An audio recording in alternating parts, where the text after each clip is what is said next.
Okay, here we go. Here we go. Hello?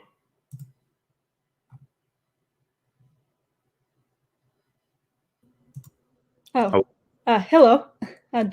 Добрый вечер. Okay, I had an audio issue on my end. I can hear you now, however. Oh no, sorry, I was on mute. Okay, yeah, I unmuted you. Okay, there we go. Okay, I'm not sure if the Politicrat is actually going to be moderating or whatnot. However, Henry's here. I'll shoot him an invite in case he wants to moderate. He is a very neutral moderator. And as always, in the case of these debates, the challenger, of course, has the rights to mirror it on their channel if they have, or other social media and whatnot. I am going to be sending this over to Henry currently. We'll do a brief introduction, then we'll go to opening statements as we always do. It would be better if we could have a moderator tonight, considering that this is likely a complete joke. So don't worry. I assure you, a lot of times I tend to moderate myself. Okay, well, we'll see what happens. We'll see what happens. So, well, we're not waiting on you anymore, so I'll remove that from the highlighted comments. Okay, we've got 20 people here already. It's pretty late. I kind of invited some people from my other channel. It's not a political-based channel, but okay, so you've got a channel then. Okay. Yeah, about 22,000 subscribers, but it's not for politics. Well, there you go. There you go. So just a small channel. So yeah, we got a lot of Hawks here tonight, actually. Like not the whole gang, but a decent chunk of the gangs here right now. That's cool. That's cool. Yeah, it's nice to see another Hawk YouTuber. Actually, not going to lie. Actually, I'm kind of any exposure is good exposure for us, I guess. So you identify as a Hawk? Well, pretty much we all do. I mean, I had Uncle Thomas on. He didn't identify as a Hawk. I mean, he was hawkish for China, but you know. Yeah, I mean, like all of us in our kind of chat kind of mostly identify as a Hawk, or at least to some extent. I mean, I'm honestly, and then again, since I'm currently in graduate school, I'm surprised at the amount of Hawks that I've encountered there. So really? there's a lot more than I expected there to be, which is nice. Interesting. Okay, so not sure if Henry's actually going to take the moderation link. So with that, we will just run as if we were in unmoderated debate. So to introduce what we're doing tonight, you're watching Superpower Broadcasting, the home of the Hawks. I'm your host, Kevin Castley. Tonight, I am actually debating McCarthy's girlfriend. This is kind of an odd one, I guess, but here we are. She challenged me a couple days ago. I have an open debate challenge at this point. So, and there's our moderator. There he is. There he is. Welcome. Thanks for coming on, Henry. Henry's very neutral moderator. We will basically let Henry kick off with the formal part of the debate opening. But before we do that, I just want to say, if you're interested out there in challenging me to debate, even if we generally agree on stuff or if we're absolute enemies, doesn't matter, shoot me a DM over on Twitter. We'll work out something. We've got a few other debate requests actually in the works right now, trying to schedule around time at the moment. And with that, we will go to Henry to kick it off as we always do. So. Yeah, I have no idea what's happening here. So you're having a debate. Is this the debate you were arguing with the guy on Twitter, and this is his girlfriend? That's correct. We don't even know what the topic is or anything. Oh, okay, so there's no topic. I'm not a very big fan of. I mean, I've never done a real formal debate before. Like, I hate formal debates too, personally. Do you want to just skip the opening statements? You just go straight to it. I guess I do have a bit of an opening statement. Yeah, well, we'll do opening statements then. So, do I need to time them or anything? Really, probably not. It seems really important. We don't need the timer. It's fine. Basically, first of all, I want to state something clear, mostly for your followers. I am not talking on MMI's behalf. I think you guys have agreed to debate, like, what was it, this weekend? I think that's what you told me. Seems to be when it's likely to take place. So you all are going to want to tune in for that out there. That's going to be something else. So. It is definitely sounds like it's going to be quite the spicy debate. So, anyways, I chose to come here on my own. I chose to talk to you myself because mostly I was bored. And I've never done a YouTube debate before, so I thought that this would be something that would cure my boredom. Okay. Well, I do streams every night, so some of them are debates. We get views, we get watch time. It's cool. You're quite entertaining. I'm not really all gung ho about a debate. I'm mostly here for a discussion. I'm not here to like attack you like per se, and just my main purpose is mostly for clarification and kind of to explain more like about MMI, I guess. But okay, clarification's good because I think a lot of the hawks in the audience right now are wondering about some clarification. As I said in the very brief pre-show that aired earlier, none of us have really any idea what the hell we're even going to be debating tonight. So. Anyways, allow me to explain my stances on, like MMI states his in his Twitter bio. I am anti-communism, pro-gun control, although I think hunting and stuff is okay. Wait, are you speaking for him or are you speaking for yourself currently? I'm speaking for myself. Okay. Well, this right now is me time. Okay. Okay. I am pro free speech, but I think the exception should be about spreading misinformation, anti-affirmative action, pro U.S. intervention, pro globalization. I guess you could call it global corporatism, but it's really just globalization. Define globalization just for the audience quickly, if you can. I believe in like unlimited free trade. I believe that free trade lifts all benefits all countries, especially developing countries. And I think it's for the best for everyone. You could also say I'm pro-elitist, but I'm more anti-populism. I'm pretty pro-immigration. I prioritize security over safety, security over privacy. I mean, so you just say pro-elitism, like you just throw that out there. To a lot of people, that's just like, why? Like, what the hell are we even doing? I'll explain that a bit later because I'm pretty sure my version of elitism is not the same as your version of elitism. Okay, well, just as you did with globalization, if we can define our terms, that'll make tonight much easier. So if you can define what you mean by elitism, because I mean, obviously I conceive of them as essentially the other side of the coin of populism, where they're both essentially the means by which prestige is lavished upon a leader and his or her sort of in-group, just as with Trump, just as with the coastal elites, for example. So, well, from when I talk about elitism, I talk about elitism a lot of lately, I guess you could kind of say it's class. I mean, some of my classes don't really have class anymore. It's just a discussion forum. Money well spent. Anyways, when we talk about elitism, normally I talk about if you do talk about the bureaucracy, which is basically appointed officials in presidential cabinets, and for what the kind of elitism I and like MMI are mostly for it's mostly what you would describe as meritocracy.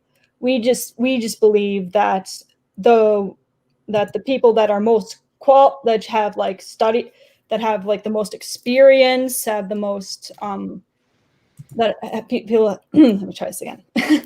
People that have the most experience, people that have the most knowledge on a certain subject should be the ones to run the country. Like, for example, who would you rather have run, like, being on a committee about the economy? Would you rather have some farmer who hasn't studied, gone to school, only dropped out of high school, doesn't know much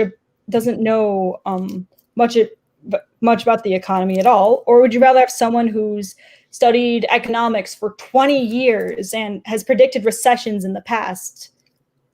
Yeah, well, I know that you're largely positing that rhetorically, but I have a non-rhetoric answer to it. I have a genuine answer, and that's honestly, it depends. I'm not anti-intellectual. I'm anti-elitist. I'm also anti-populist. It honestly depends on who's their relative group, on whose interests are they acting, what is their policy proposal, what's their guiding ideology, and above any of their background, honestly. And so let me put this into context, and step outside the abstract and make this real. So let's say you got a farmer, and that farmer genuinely means well for the country. And that farmer obviously has a lot of on-the-ground knowledge as it relates to agricultural policy and everything, and probably has a better sense of deregulations that would actually benefit his or her industry.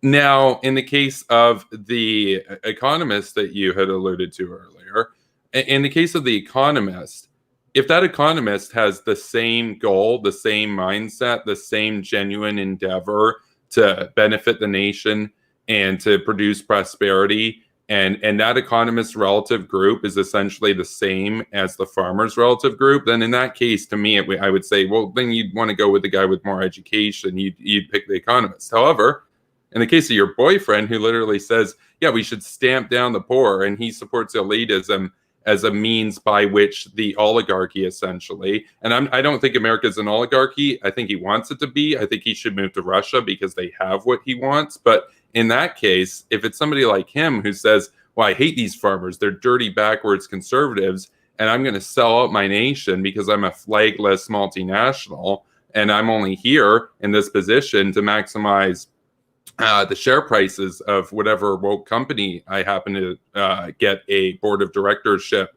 appointment for after my brief stint in government, well, then I would choose the farmer at that point over somebody who literally has only contempt for the base of the economy and the heart of our nation. That's what I would say.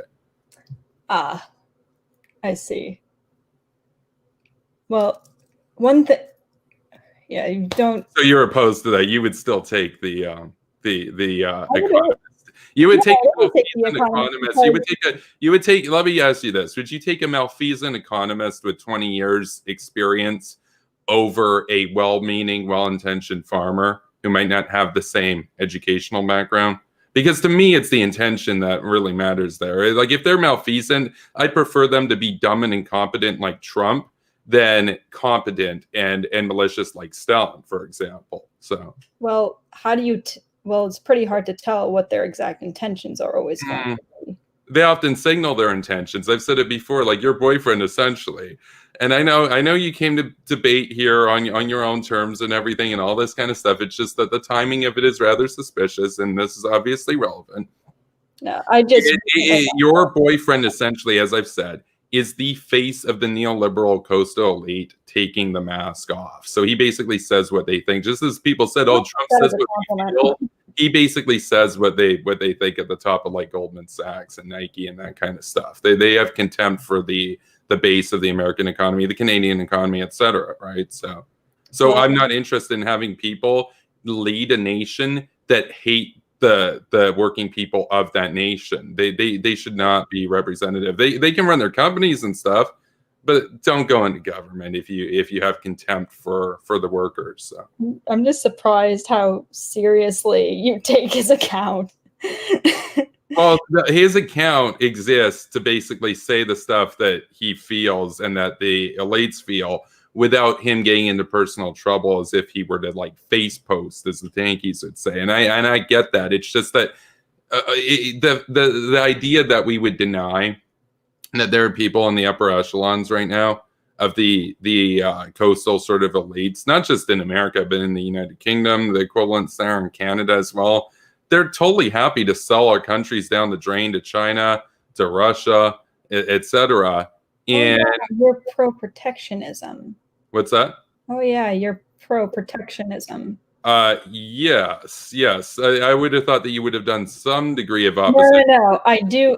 I know I was told that, but I wasn't quite sure how true that was. That seems. I literally have a video. Literally have a video entitled "A Little Protectionism Never Hurt Anyone." It's probably something you would have come across if you ever watched this channel. So. When it comes to protectionism, I mean,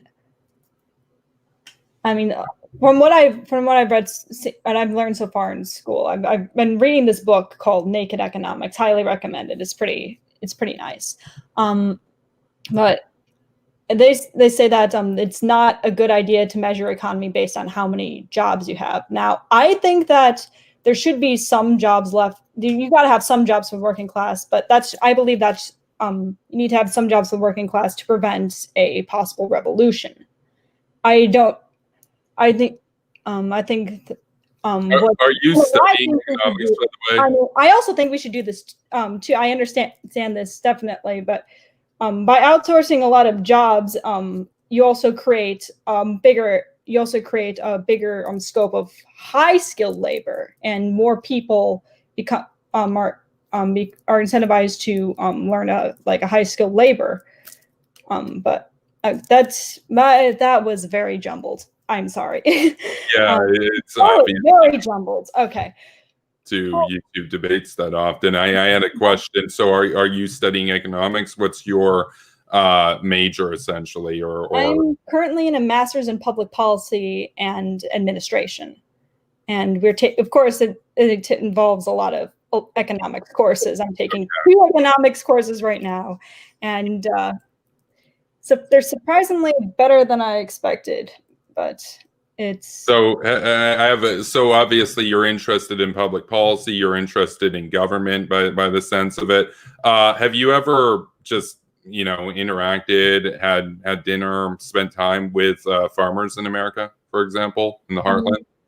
My mother grew up on a farm, and my dad also grew up in poverty, so I know I understand the plight of the working class. Believe me, I understand. I mean, here's one thing I need to believe me. Oh God, I think that harks back to Trump for a lot of people here. Believe me, I'm the best. All you guys, we're gonna build a wall, and we're gonna keep all the bad people out. Yeah. Anyways, because that's kind of why my parents are hardcore Trumpists. But I mean, I really wonder an entire paper my senior year about why the working class loves Trump so much. Well, I'm not a Trump fan. Let's just be clear, just for the record. I actually decided the American working class. Right. I mean, especially those in what we consider the former Rust Belt, which is basically where all these manufacturing jobs died, and it's across the Midwest, across Michigan, across Ohio, and those are the exact areas you see people voting for Trump. Yeah, I wouldn't even say former Rust Belt. I would still characterize it as a Rust Belt. I mean, that's what I mean. I'm sorry. Yeah. That's what I mean. I had a question. Just for clarification, would you consider yourself a working class based waifu? Since you come from a working class family, it sounds like my family. I wouldn't say they are working class. They own I don't know. You said that they were farmers and they were impoverished. That's how they grew up. Now my parents own a very successful small business. My dad literally is kind of the whole pull yourself up by the bootstraps kind of story. So you don't really view the classes as defined very there's a lot of mobility between them or something. I believe that it is possible to, I definitely believe there is mobility between classes, because my parents are prime example of it. I mean, my mother grew up with, granted, college is a lot cheaper back then. So this might be a less likely to happen today, but 6 kids all grew up poor on a farm. All of them ended up going to college. Everyone but one went to postgraduate school. And they're all doing very well for themselves right now. As for my dad's side, maybe not so much, but he had a different life. Okay, yeah, I was just clarifying, because it sounded like you were coming from, you were saying your parents were working class, but I think I get it. They were, but they moved up. I mean, my family has been in real estate, and I remember the 2008 crash where we had to move to a very poor part of town. and we were technically homeless for a little while. Oh wow! But yeah, you don't consider yourself working class, but you. My parents work their asses off. Like, they work 7 days a week, and I help out all I can with their small business. So you don't consider a small business owner to be working class, essentially? You don't not in the sense that, because they're the cultural globalization. Because when it comes, you can't really outsource a lot of things that a lot of small businesses are things like you can't really outsource. Like, when I think of like working class, I think of like manufacturing and stuff that can be transferred overseas. Do you think of agriculture as working class? Because I use it in a very sort of general catch-all sort of term, that you've got like working, like generally what we conceive as working is essentially the blue collar sort of profession, sort of sectors of the economy, generally speaking. Yeah, you can consider. Yeah, I would consider that. I guess I would consider that working class, even though it kind of contradicts what I said earlier. But yeah, it does a bit, doesn't it? It's blue collar work. I believe. I guess.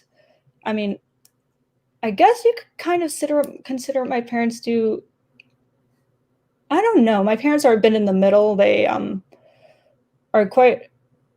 The business itself, it's a home inspection business. It's a business that takes care of mold, asbestos in people's houses, radon, also inspects the houses for damage, stuff related to that. So I don't really know if that falls under working class, but we pay our employees above minimum wage. Good for you. Good for you.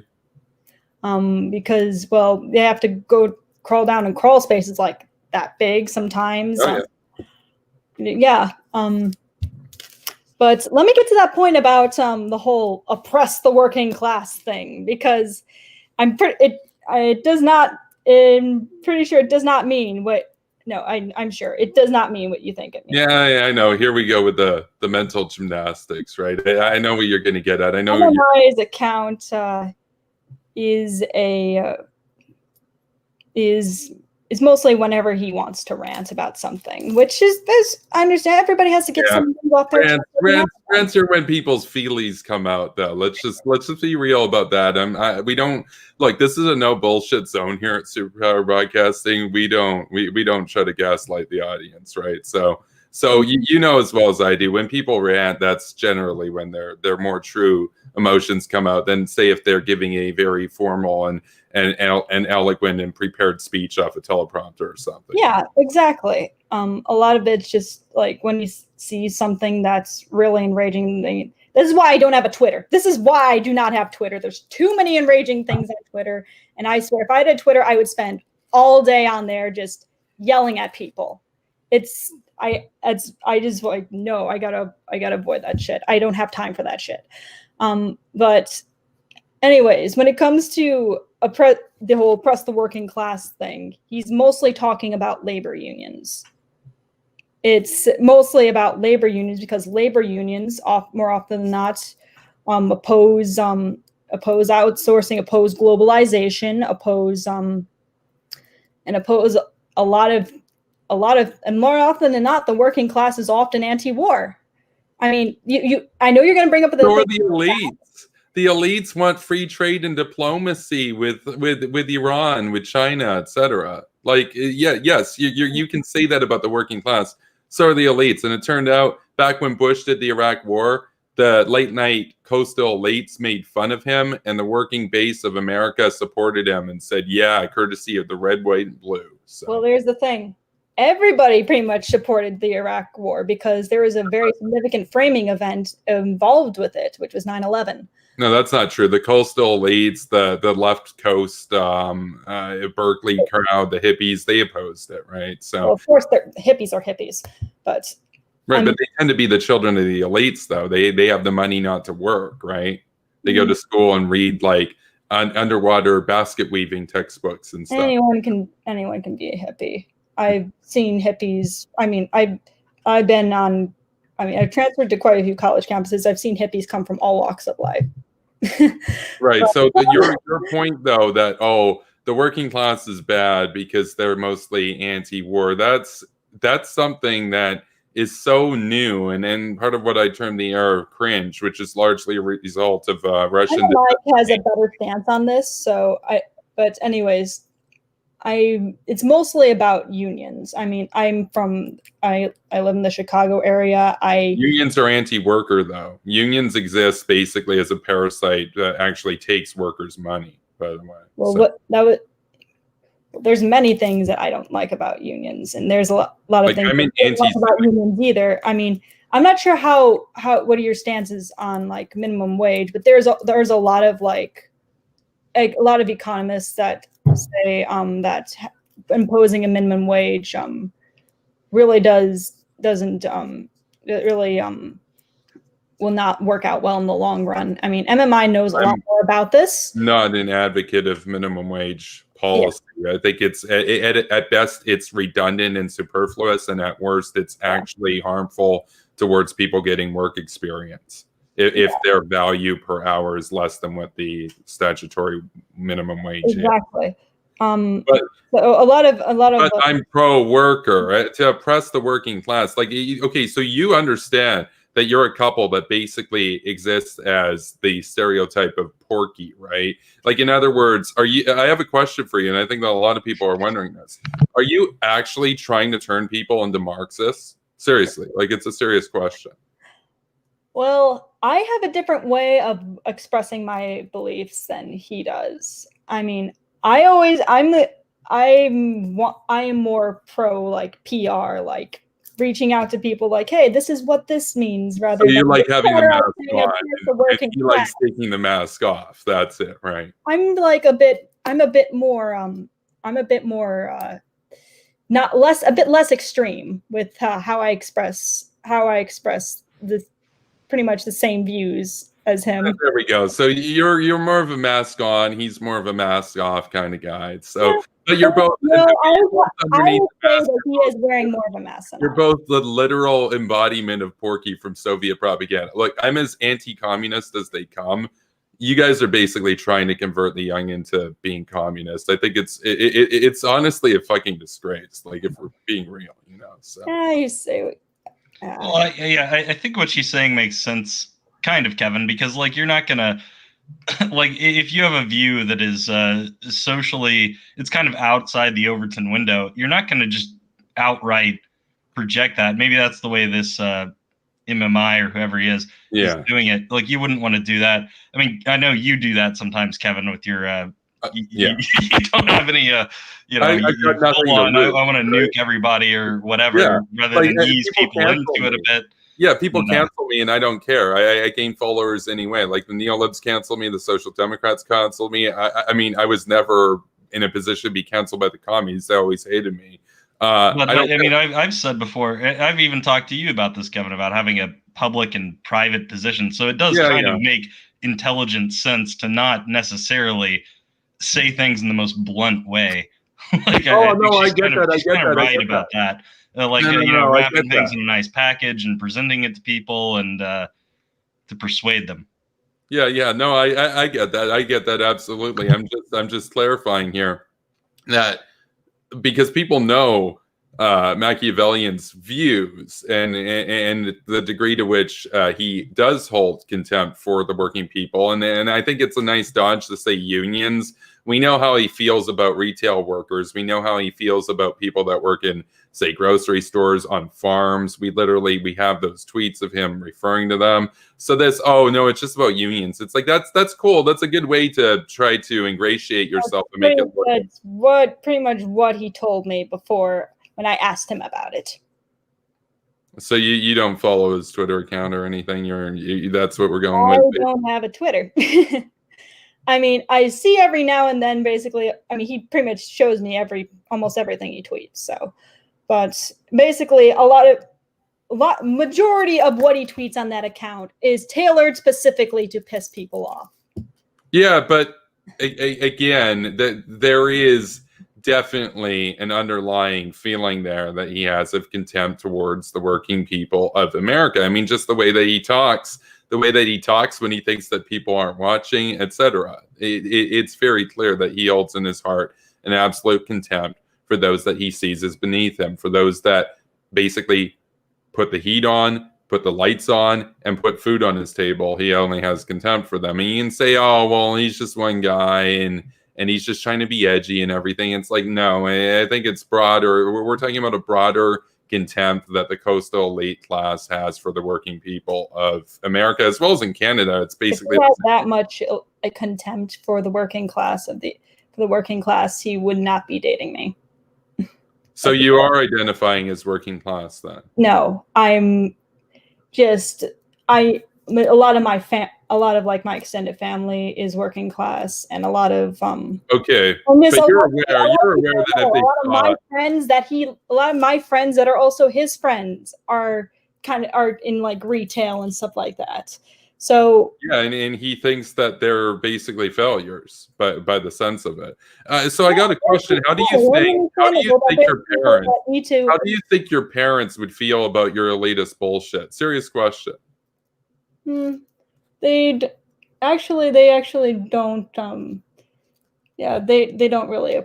They kind of see where I'm coming from when I explain what I mean by elitism. Like when they when I explained about elitism, like in like in a meritocratic kind of sense. Okay, meritocracy and elitism are actually antonyms. They're basically opposites. I know you would say. I know someone could say that because in the past I know that there have been like people pouring to the bureaucracy out of political favors. Like, I mean, that's how this whole disaster on Hurricane Katrina happened. I understand that.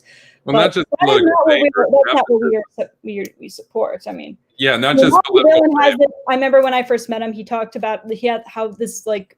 I think the Romans had this system of like training people from a young age to be training people, making sure that they're most qualified to run certain aspects of the government. And I just believe that those with like people with like the best skills, the best knowledge should be the ones to run the country. I mean, I've seen a lot of. I mean, growing up, I've also been exposed to a lot of people that struggle. So, I mean, I've cut down. So I don't wish like horrible things on the working class. I don't think MMI really does either. Most of that is just trying to be edgy. But there is a lot of things that just a lot of people in the working class do not understand. There's a lot of things that they just do not. I mean, I've also worked in a politician's office before. I've had times where people like who just did not understand like basic foreign policy, saying why do we spend all this money overseas when we should be spending it on the working class, the welfare projects. Well, I'm anti-welfare, and you'd be surprised how many coastal. Because MMI and MMI, Coronas, everybody, we're pretty pro-welfare. Actually, I'm pretty sure. Yeah, MMI told. I support basically what Friedman wanted. I want a negative income tax as a replacement for the bureaucracy. Personally, interesting. I'm against like government bureaucracy. That we should, or at least I think that we should replace some. I'm pretty sure we both think they should. Okay, let me try this again. Yeah. We both think that we should like things like minimum wage, like stuff like that should be replaced with like a basic welfare system, because MMI's main priority is to prevent a possible communist revolution. That's part of his main. He does have a really funny way of doing it by being the literal embodiment of Porky with the mask off. Like that's the thing. When you say, you have to understand, when you say things like oppress the working class and capitalism is great because it's a way to stamp down on the workers, you have to understand. Look, you're in public administration. You have to be smarter. You have to understand that you're going to turn off more people then you're going to win over with that message, right? Even if you believe it, at least the CEOs and stuff at Nike and Goldman, at least they have the knowledge and the wisdom to not say that shit in public, right? I mean, come on. I mean, that's why he made such an inflammatory account in the first place, so that looking at his pin. Wait. So he made the inflammatory account to create Marxists? Because I've been told by people around him that he is an unironic Marxist who believes in the dialectic, the historical dialectic that Marx posited, except he roots for Porky. He roots for the bourgeoisie in that Marxist delusion. Now, I don't subscribe to Marxism, but if I did, I'd probably be on the working people's side if I did, So I'm going to have you and MMI discuss this, but I'm not sure how much you'd understand because, you're Canadian, but I've seen I'm Canadian, but I'm to the right of our conservative leader. I don't even regard him as conservative, basically. So yeah, but the thing is, you haven't seen like how bad like some of our healthcare is over here, and a lot. Wait, are you a Democrat or a Republican? I'm quite in the middle. I voted Joe Biden, but I'm kind of a class. Economically, I lean towards like what the Republican Party was before Trump, but okay. socially, I almost dropped something. I'm definitely very left wing when it comes to like social policy. Okay, how so? For example, I'm pro legalizing marijuana. I think that's a way that's too many people are in jail because of it. I'm pro LGBT. I'm pro choice. Basically stuff that gives people like all these basic freedoms. Okay, so I got a question then. So you talk about how you think that the experience and the education and everything matters. Do you believe that the intent of those in charge matters? In other words, if you have an elite class or an elite aristocracy or an elite professoriate, whatever, that holds in their hearts and in their agenda contempt for the workers, do you think that they are better to lead the country than representatives from the working base? It doesn't matter what their personal beliefs are. If they are smart, they would know. If they are smart and truly know what to do, they would do. And truly would know what to do to get out of a recession. It would benefit people anyways. That's but there are multiple ways to get out of a recession, right? You can't do anything that pisses off the workers too much, or else you might have another possible storming of like the Capitol, like we've seen. You'll have like strikes going on. You'll have, workers do have have a form of power. And you can't just go around pissing them off to no end without consequence. Okay, but yes, you say that not in the sense of we need to help the workers or we need to have policy that's geared at generating prosperity or this and that. You say it as we need to be careful so as not to piss them off too much. In other words, you've already demonstrated here with your characterization, you've already implicitly stated to us all that your relative group is not the working people of America. The interest that you aim to champion is a select group of what people like Noam Chomsky and stuff would probably call an oligarchy. I don't consider American oligarchy, consider Russian oligarchy, but the system that you're basically advocating for is, as MMI is basically advocated for, is the Russian system where about 3,000 families literally just keep 140 million people under their Russian system is basically like 63% former KGB. and do a lot of like how those Russian families actually got that power was because when they were privatizing all the businesses, they gave people all these coupons, and nobody really knew like what they were worth. And so you have a lot of these clueless people like not knowing what they were worth, and a lot of people taking advantage of that. I mean, Russia itself was a bit of, I mean, because everything was a big mess after the Soviet Union fell. Russia itself is, I mean, that's kind of a bit of a different okay, so you're basically implying that their oligarchy is bad because those that came into the oligarchy were basically they were privy to state assets to bid on them without access. Like there was information asymmetry. Basically, the problem is, do you think informing on like what like happened and how Russia's situation is relatively quite unique.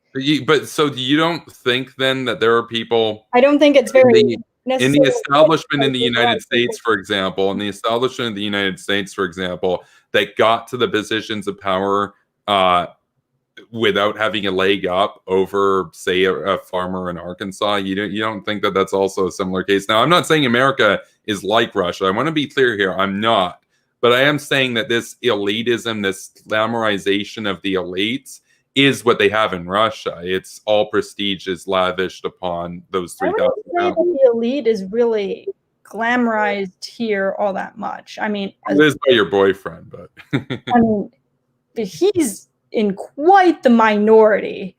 Definitely, I'm aware for good reason. In the United States, not a lot of people. I mean, it's mostly that kind of white Anglo-Saxon Protestant culture. A lot of times is, maybe on the East Coast, it's seen as like desirable. A lot of like pretty much everywhere else, it's kind of made fun of. But I mean, it just, I wouldn't say that everyone in the if anything, I've ran into far more people that I ran into far more people that just see them as pompous pricks, which I can kind of wait.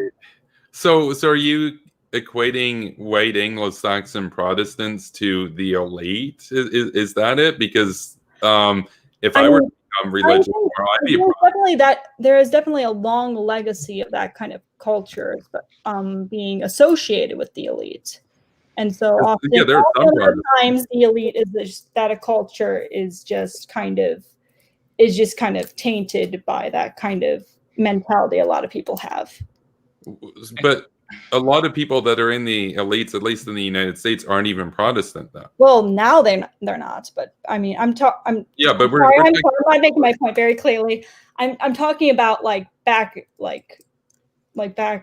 the back maybe like all the way up until like the 60s and everything, maybe 70s, maybe 80s. I mean, Trump definitely turned that on its head as well. But I'm Trump wondering everything up. I was wondering, I don't know if you guys saw it in the chat. It looks like the guy you guys are talking about is here. It seems like, I don't know if that's really him or not. I believe it is him. Seems like he's in the chat talking. So would you be okay if you just brought him on now? I mean, it seems like he's not doing anything, and it would be, since you guys keep talking about him, I don't know. Seems like a good idea to me. Points I would like to talk to you about, Kevin. Okay, no, it's fine. It's fine. I think I should leave these He can fume and doom in the chat. Well, that's fine. I mean, you guys keep referring to him, and it just seems like the real debate is between Kevin and him, and I don't know. I will say this. I'm totally fine. He gets his showdown with me on the weekend. That's cool. He can fume and doom, and he can seethe in the chat and spam cringe at the Hawks. That's cool. He can do whatever he wants, and he can come on here and everything, and that's fine. That's fine. It's just it is funny. I think a lot of people are here for this. I think there was a lot of anticipation around this that it was going to be kind of a shit show. And I would have to say, I think that a lot of people they're not going to be asking for refunds. I think a lot of people, their expectation was definitely. Oh, you think of me as a shit show, don't you, Cornlaw Castley? Cornlaw Castley. I'm the one who coined that term, Wow. actually. Oh, that was you. That was you. So, that was you. Of course it was, because Cronus is too stupid to think up anything original. Hilarious. Cornlaw Castley, I gotta say, it's got a nice ring to it. I actually kind of like it. It's kind of like a nickname that I would come up with, like Kremlin Kyle. Kremlin Kyle's another I don't think I can be better than Kremlin Kyle.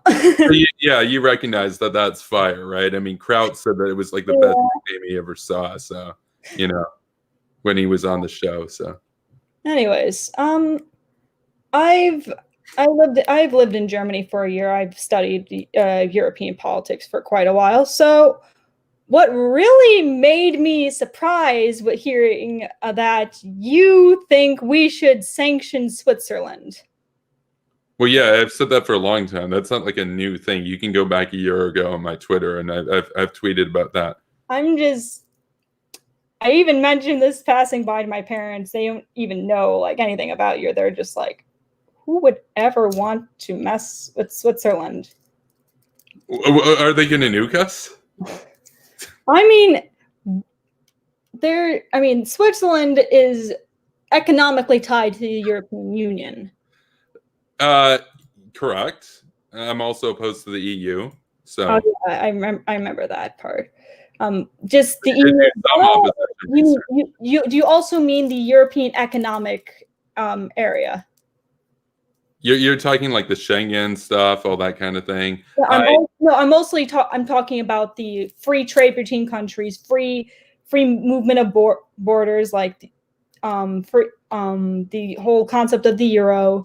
I'm talking about like all the economic benefits that all these countries receive. Yeah. So I'm not opposed to free trade between European countries within the free world. What I am opposed to, though, is definitely the Eurozone at large. I prefer them being used in US dollars, for example. I additionally would say that the European Union actually poses a potential rival to the United States in her interests. I would also say that the EU has demonstrated, despite the whinings and the hopes of those that say, oh, they could be another superpower, they have no will. Their will is basically expressed as a meme that one of my friends produced. This was Timothy Spin. He's a German neoconservative. That's the EU right there, consoling Nasrallah of Hezbollah and the Ayatollah in the wake of Mossad's assassination of Iran's chief nuclear terrorist, Mohsen Fakhrizadeh. So and now this isn't just a meme. This is inspired by the European Union expressing outrage. They said that Mr. Fakhrizadeh's human rights were violated, but Iran can build up nukes and stuff, and that's fine. That's like their sovereignty, bro. Here's another one. This is what my friend Kanzik produced. That's the European Union there, consoling Nasrallah there. And then, of course, you see our spooky boy, Hazael Khan Pepe, in the back, right? Getting spooky. So he was there right now. No, the EU is a joke. The EU should be... Are you anti-Israel? I'm pro-Israel. Okay, I'm just trying to be sure because I wasn't sure if that was... I'm an ardent defender of it. A jab at like the Jewish... Wait, how is assassinating their top nuclear terrorist a jab? That's based. Israel's one of my favorite countries in the world. Okay, good, because I wasn't sure about the context of something. I don't know. Anyways, have you guys been... I would not consider the European Union as a rival. I mean, specifically because of their military. They're too weak. The majority, like 75% of military means in Europe is from the US. And Europe doesn't, a lot of people in the Western Europe may not admit it, but I've been over Eastern Europe. I've been over to the countries where NATO is at the borders, NATO reinforcing the Baltic border so that Russia doesn't come in and eat the entire Baltic coast, which it can. They have practiced. This granted is back in 2017. Belarus. Wait, so your defense of the EU is America, but my argument is that the EU, it undermines America. I'm a defender of the United I mean, on social media. there might be higher tensions now because Trump went and pissed everybody off. But I mean, now that Biden's back in office, everything should resume back to normal. So, I would not see the EU as a threat. I mean, guys, the EU is the EU relies. I believe the EU relies on the US far too much, especially militarily. Wait, you'd like to see them be even more? I've been to the Eurocorps where they have stated just how much they rely on the US for a lot of their defense. So you guys, for the EU. Yeah. Hey, Kevin, I feel like I got to bring it up because I know you don't read the chat and there's anyone else, but MMI says he wants to come on and debate you about elitism. He's very disappointed in you, based waifu. It looks like he's saying that you're not doing well, and it's Kevin needs to take on someone his own size, and it's savage. He says that he wants to come on and debate Kevin for like an hour on elitism, and then you can do a part 2 on the weekend or something. That's what he was saying in the chat, but you guys, it's up to you. I'm just monitoring the chat. We'll do the debate on the weekend. I'd only scheduled this one debate tonight, but again, he's welcome to come on. An hour. I don't know. Yeah, no, it's what the people want, Kevin. Just do the people want this right now? They do. Yeah, they do. Oh fuck! That's how I get to the chat. Oh, hello. Yeah, I haven't really. I don't know if that's really him or not, but it's like Kevin said it probably is. So I don't know. He says, Kevin, take on someone your own size. Yeah, but you sent her to come. He didn't send her, but he said she shouldn't have come, and he's all upset, and now he's saying that he wants to come on here. He didn't even want me. So even he's cringing at your performance tonight. That's kind of embarrassing, actually. Because like he's supposed to say that like you're doing a great job. There's no need to rub it in, Kevin. Come on. Okay. I mean, I don't think I'm just having fun. I didn't think I was doing a fair job representing his views, so I think it's about time that I just talk about my own. So that's why I figured it would be best to change the subject.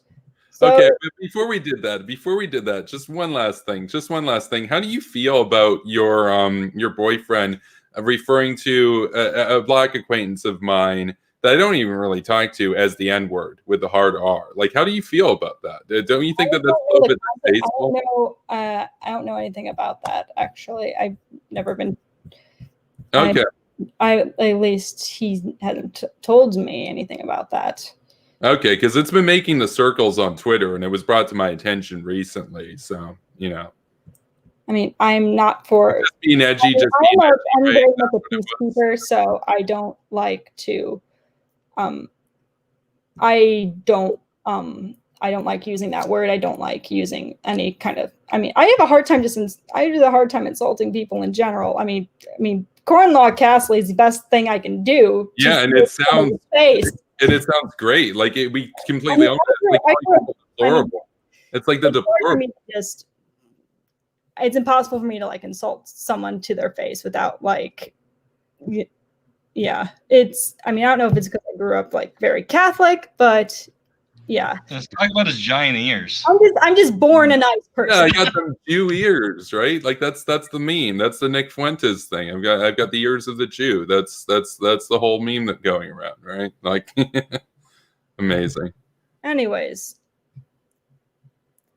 Oh yeah, we're on.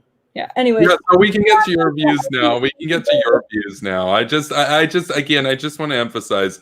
You did say at one point in this debate, and yes, y'all can be damn sure this is going up as a standalone clip in the coming days. You said that your views are basically his views, just in a more PR-friendly way. But then you also said that extreme.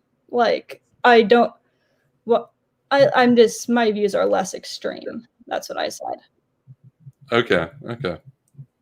Well, we can get to the portion now where we take all the drama and the elephant in the room and everything and just put that aside and get to whatever you want to talk about him like like you probably spent 5 hours like just yesterday talking about him. So you must. Well, that's not true. That's not true. And also, I get paid to do this. We get views, we get watch time. A lot of people find this guy to be a contemptible person that deserves to be taken down a peg. So, and that's my job, and that's what I'm paid to do here, to be the champion, essentially. So, and again, I'm kind of new to the whole like debate scene, so I know I'm kind of doing poorly, but I mean, I just appreciate the nice platform, but yeah. So Anthony Roberto, or actually no, it's Wilson.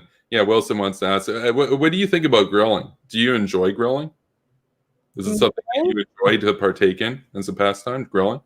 My family enjoys doing it. I'm not sure about like insulting someone or like the actual act of grilling. Like just grilling, like what's on the barbecue? Oh, the centrist mean grilling, yes. I'm not a big fan of grilled food, actually. Okay. Not a big fan, because I am. I really like to grill.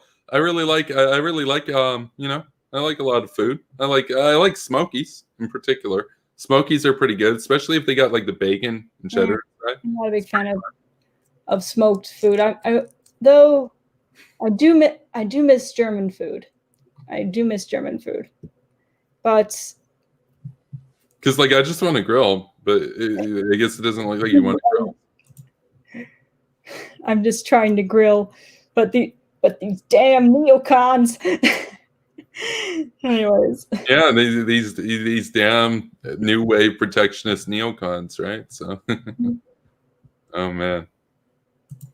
Yeah, no, a lot of people in the chat actually really like read up on the chat because I'm just like, why isn't there anyone in the chat going on? And I'm just like, oh, I'm on the wrong tab.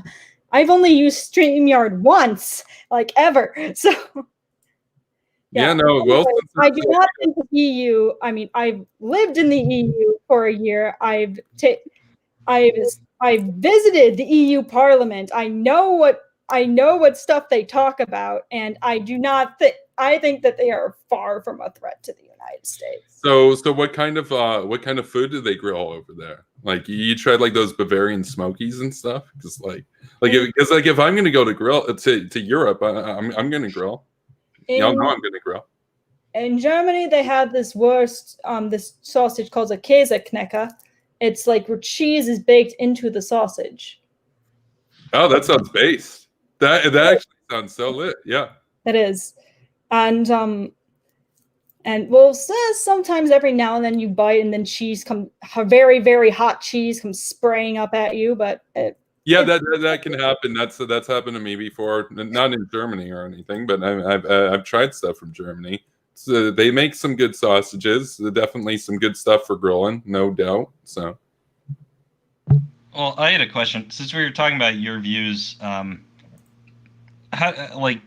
I guess when you're talking about working class, it sounds like to me you mean more like the masses, just like the mass population, and not necessarily that they're stupid, but there's something I'd thought about, which is democracy. Everyone gets a vote, and I've always thought not necessarily that it should be that way, because why the hell would you want every dumbass voting? Like, why should they select the leaders of the country? Like, why not have a test or something along those lines? So it's not so much working class, it's more meritocratic in that way. It doesn't matter if you're rich or how educated you are. Can you pass this test and vote, essentially? Yeah, is that more along the lines of your thinking? Because I think calling them working class kind of turns people off, because there's people in the working class that are very intelligent, that are very that can make decisions, and maybe they do a job. They're in a position for various reasons. Like you talked about your own family who was homeless at one point, but they made their way and now they're very successful. And so is that more along the lines of what you mean? That is exactly what we mean. I mean, especially when people realize that I study politics. I've talked to a lot of people that know absolutely jack shit about how our government works, how the economy works, and yet they think that they should have as much power as some of the people that make the laws. And it's some of these people. I've met some really stupid people. I've worked as an intern at a congressman office where I had to take all the calls for coming into the office. And yeah, I've met people who think there's Sharia law in Michigan. I've met some crazy people that you know what, and that kind of don't really deserve to have a say in how the country is run because they don't know anything. Yeah, yeah. I feel a lot the same way, honestly. I mean, when you're really like out in the field, you kind of realize that not everyone deserves to be happy, and not everyone deserves to kind of like to really. Well, I wouldn't say they don't deserve to be happy. Wow. I wouldn't say that. But how annoying these boomers were. It was always boomers that called.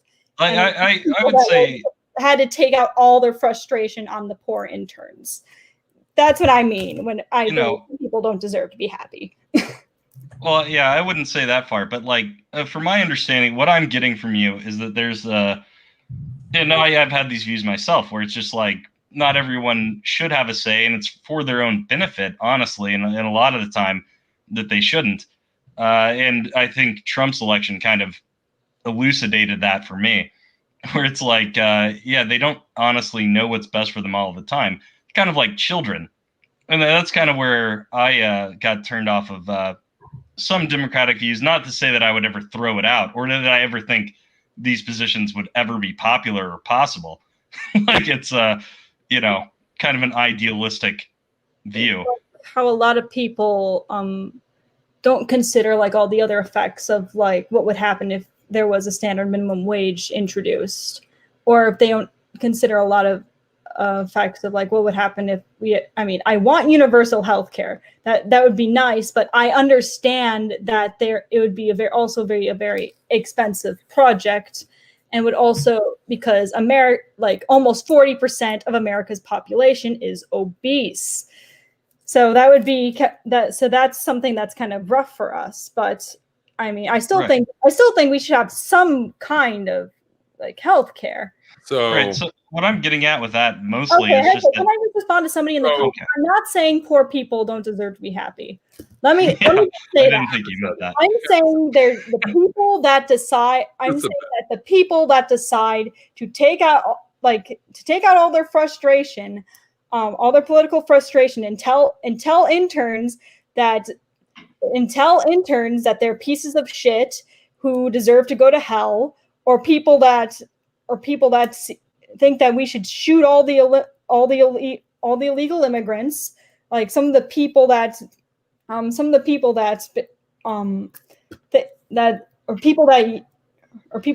that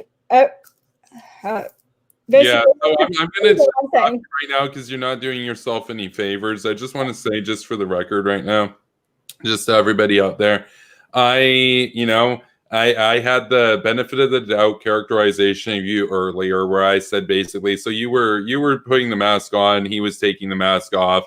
I retract that initial assessment after the whole, like, some people don't deserve to be happy, these people don't deserve to be happy. Nah, you guys both are mask off. I appreciate the honesty, like straight up, like this is a no bullshit zone. So I actually appreciate that more than if you came on here and you all had like a prepared statement of like, we support the workers and this kind of stuff. It's like, no, at least you're honest. And I'm not talking about the workers. Will you? Okay.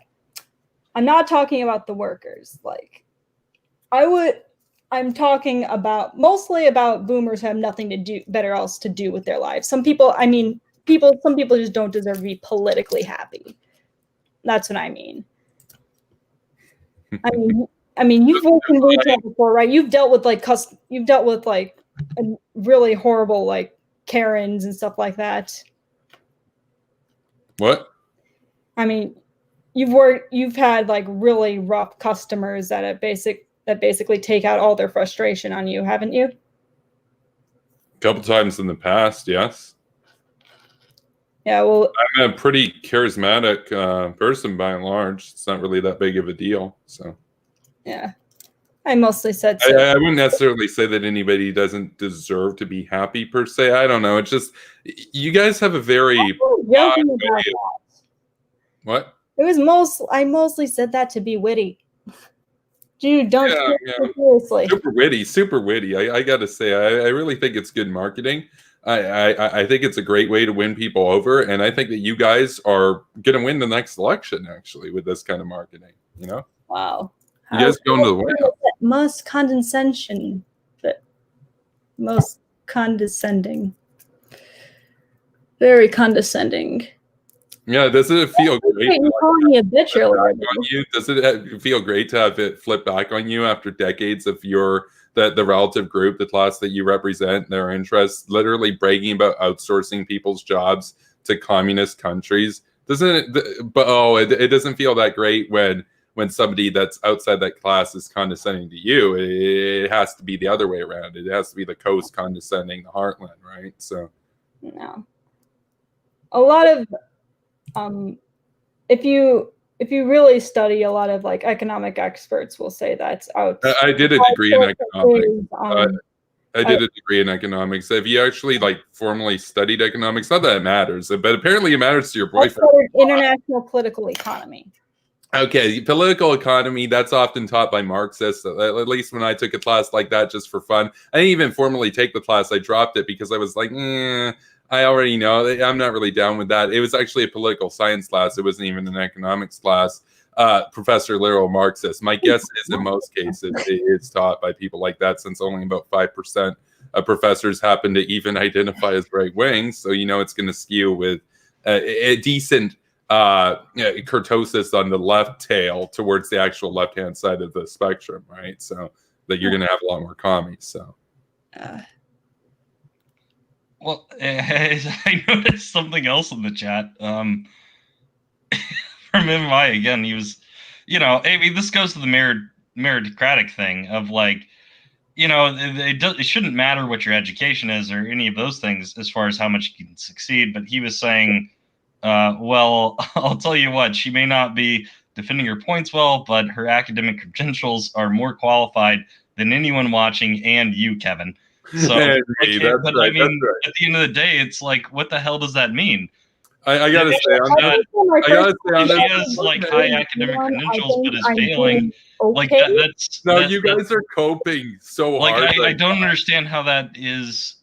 And this isn't against you, Base Waifu. I'm talking about him and the point being made.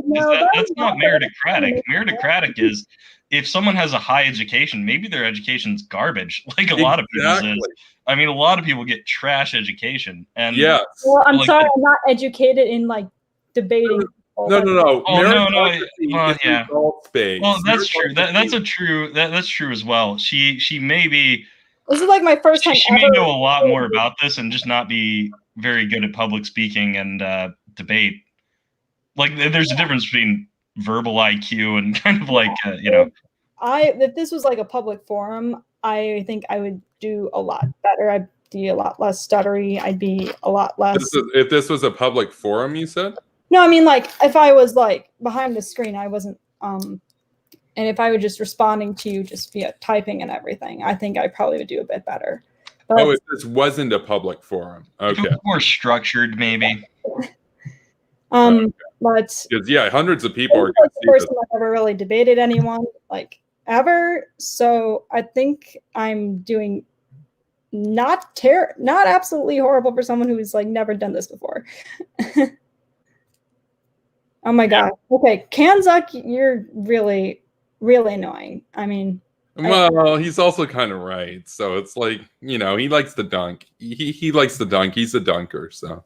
I see. So it's okay when your party does it. Well, yeah, we're the hot gang. We take dubs. Take big dubs. Well, it's not if it is not okay for us to say stuff like dunk on the, like, oppress the working class. Oh no, you can do it. You're welcome to say whatever you want on this show. No, you're literally like, he can come on here and say the N-word, and so that we can all actually see what he really feels. You're willing to say anything, because guess what? My patrons and the base PayPal gang and the base guys over at Ko-Fi that support me, they pay for me to cover at least 3 backups of every stream I ever do. This is for the public record, right? So you're welcome to say whatever you want. I think it's important for people to really see what not everybody who's elite's bad, but what some in the elite and aspiring wannabes in the elite really think of the people. So. What if you did questions from the chat, Kevin? I know you've never done that in debate. That might be a cool thing to do sometime. Yeah, we're going to take it. I have one here from Ray Murasame. By the way, Ray Murasame, I'm not biased towards her. She and I've called her a fascist. Like, let's be real. But we're going to try to be neutral here. You talking about me or? No, he's called Ray a fascist. I've called Ray a fascist. What was that rat? What? Okay, so let's get to the question. Ray Murasame says, believe me, you don't like me interrupting, but you know it's better. If I don't interrupt, then it's just going to make it worse. So wait, hold up. How do MMI and base waifu rationalize their pro-outsourcing stances and their U.S. imperialist stances at the same time? In other words, if you were an honest-to-God imperialist, wouldn't you actually support neo-mercantilism? Wouldn't you actually support tariffs? Wouldn't you actually support protectionism for your interests and to benefit your economy in the pursuit of expanding your dominance around the world? What part of outsourcing the base of your economy? I don't need. I'm sorry. I'm sorry. You can continue. Well, no, I'm basically wrapping up. In other words, what part of outsourcing the manufacturing base of your economy to other countries, even if they're not rivals, like I characterize China as a rival, but like let's just say other countries, what part of that actually supports the imperialist agenda, or is it that? And I guess we can save that second part for after. But let's go to your first response. Well, it seems like you kind of have a fixed vision of imperialism in your mind. Well, can you define imperialism for us? I mean, there's different ways to spread your influence around the world. Okay, but influence isn't imperialism. Imperialism is a pretty specific form of influence. People call the U.S. imperialist. But it's not. But, I mean... Where are America's colonies? What era you're talking about, of course. Yeah, where are America's colonies? I mean, it depends, of course, on what era you're talking about. But let's just say the world anywhere. You gotta. I mean, basically, according to a lot of people, anything can be imperialism these days. But oh yeah, Noam Chomsky. What we call this is normally again this is what we call a more of American exceptionalism, or what we this is mostly fueled on American exceptionalism. The thought that now American exceptionalism is kind of split into kind of two camps. Yeah, I'm an American exceptionalist. Where basically there's the people that believe, America should be the shining beacon on the hill for everyone to look at, but it shouldn't interact with the rest of the world. And then there's the people that believe in more of the missionary exceptionalism, which basically we should bring our ideals to other countries. Some could say that that's imperialism. That's there's a difference between liberation and conquest. Like if America's imperialist, why is she paying the UK to have bases there? Wouldn't an empire be taking money from the colonies instead of imperialism has evolved, or perhaps what everyone knows as imperialism is not exactly so, but it might just be more convenient to call it imperialism. No, but you said you like the good PR. What's the good PR about calling America's? I never said I was imperialist per se. I'm pro-U.S. intervention, and that's what most people believe is imperialism. So you're just buying into the narrative of Richard Medhurst and Glenn Greenwald and Kremlin Kyle Kulinski and Neckbeard Jimmy Dore then, because I don't give them. I'm. A lot of those people would call me an imperialist. Okay, so let's get that's true. It's just I wouldn't give that to them. People would call both of us imperialists. Yeah, that's true. And I've said edgy stuff before, like I'm an imperialist and everything. But it's like at the end of the day, I'm not going to say. I would not personally identify as an imperialist. I'm not sure if I'm that bold. I would say I'm pro-U.S. intervention because that's what it is. It's not intervening in things. How is saving people from literally being butchered imperialist? Imperialism is you go over there, you colonize, you take the resources, etc. Right? So you think that America was imperialist in taking out Saddam Hussein? Because that's like far left characterization in my view. I think there's definitely a lot. There's a lot more to like Iraq that a lot of people make out. I mean, back in the early days when it came to like Teddy Roosevelt and all the stuff and carrying a big stick and everything, a lot of those, like about 100 years ago, I could say yeah, but I would. I mean, I have to explain this a lot. I find this having to explain this a lot because a lot of people, well, the masses. The dirty trolls, the dirty trolls, the I wouldn't call them dirty peasants because I've known a lot of people that are educated that don't understand that either. But the thing is, we should probably get to the that I don't hate the working class, and even though it may not look like it, neither does MMI. Yeah, no, except we know that that's not true. We literally look. If you don't have to believe me, you don't have to believe me. That's fine. Look, I don't personally leak DMs. A lot of others have leaked DMs of him expressing utmost contempt in private conversations for retail workers that he regards as failures and low-skilled, and says to hell with them. They deserve to be poor. All this kind of crap. Now, you might not have seen those. You might not have been privy to them. That's possible, but we're not going to deny facts here. Now, I do want to give you the opportunity here to actually answer Ray Murasame's question, because she said, and I get it. It's worth defining imperialism, and we can take some time for that. But she asked you, Waifu, she asked you, what part of outsourcing the base of America's manufacturing helps you in your imperial endeavors? Because historically speaking, at least, wouldn't a strong empire like to have things manufactured domestically? Well, so, war, when you outsource things, the product is a lot cheaper than it would be if it was made domestically. So that benefits both the producer and the consumer. But however, in this. It does. The only people that I was actually just writing about this today. Oh boy. The only people that do lose out are the low-skilled workers in the United States. So you say low-skilled workers. Also, products are more people. So you are aware that a lot of the people that had their jobs outsourced were not what we would think of as low-skilled workers. They were actually medium or even high-skilled manufacturers, for example, in the Rust Belt. They were not low-skilled. A lot of them were very high-paid. Like, would you call somebody who builds a Mercedes? Would you call somebody who helps build, say, one of the most advanced Mercedes in production right now at in Germany? Would you call those people that work at that plant? Would you consider them to be low skill just because they're building cars and stuff, or would you call that high skill? How long would it take for me to learn to do what they do? Approximately 6 to 8 years, depending on the program you go through. Right, so. Really? I don't know much about it. Same with Toyota. If you look, I know you guys don't know much about it because you have no interest in the base of the economy. For all your economics, look.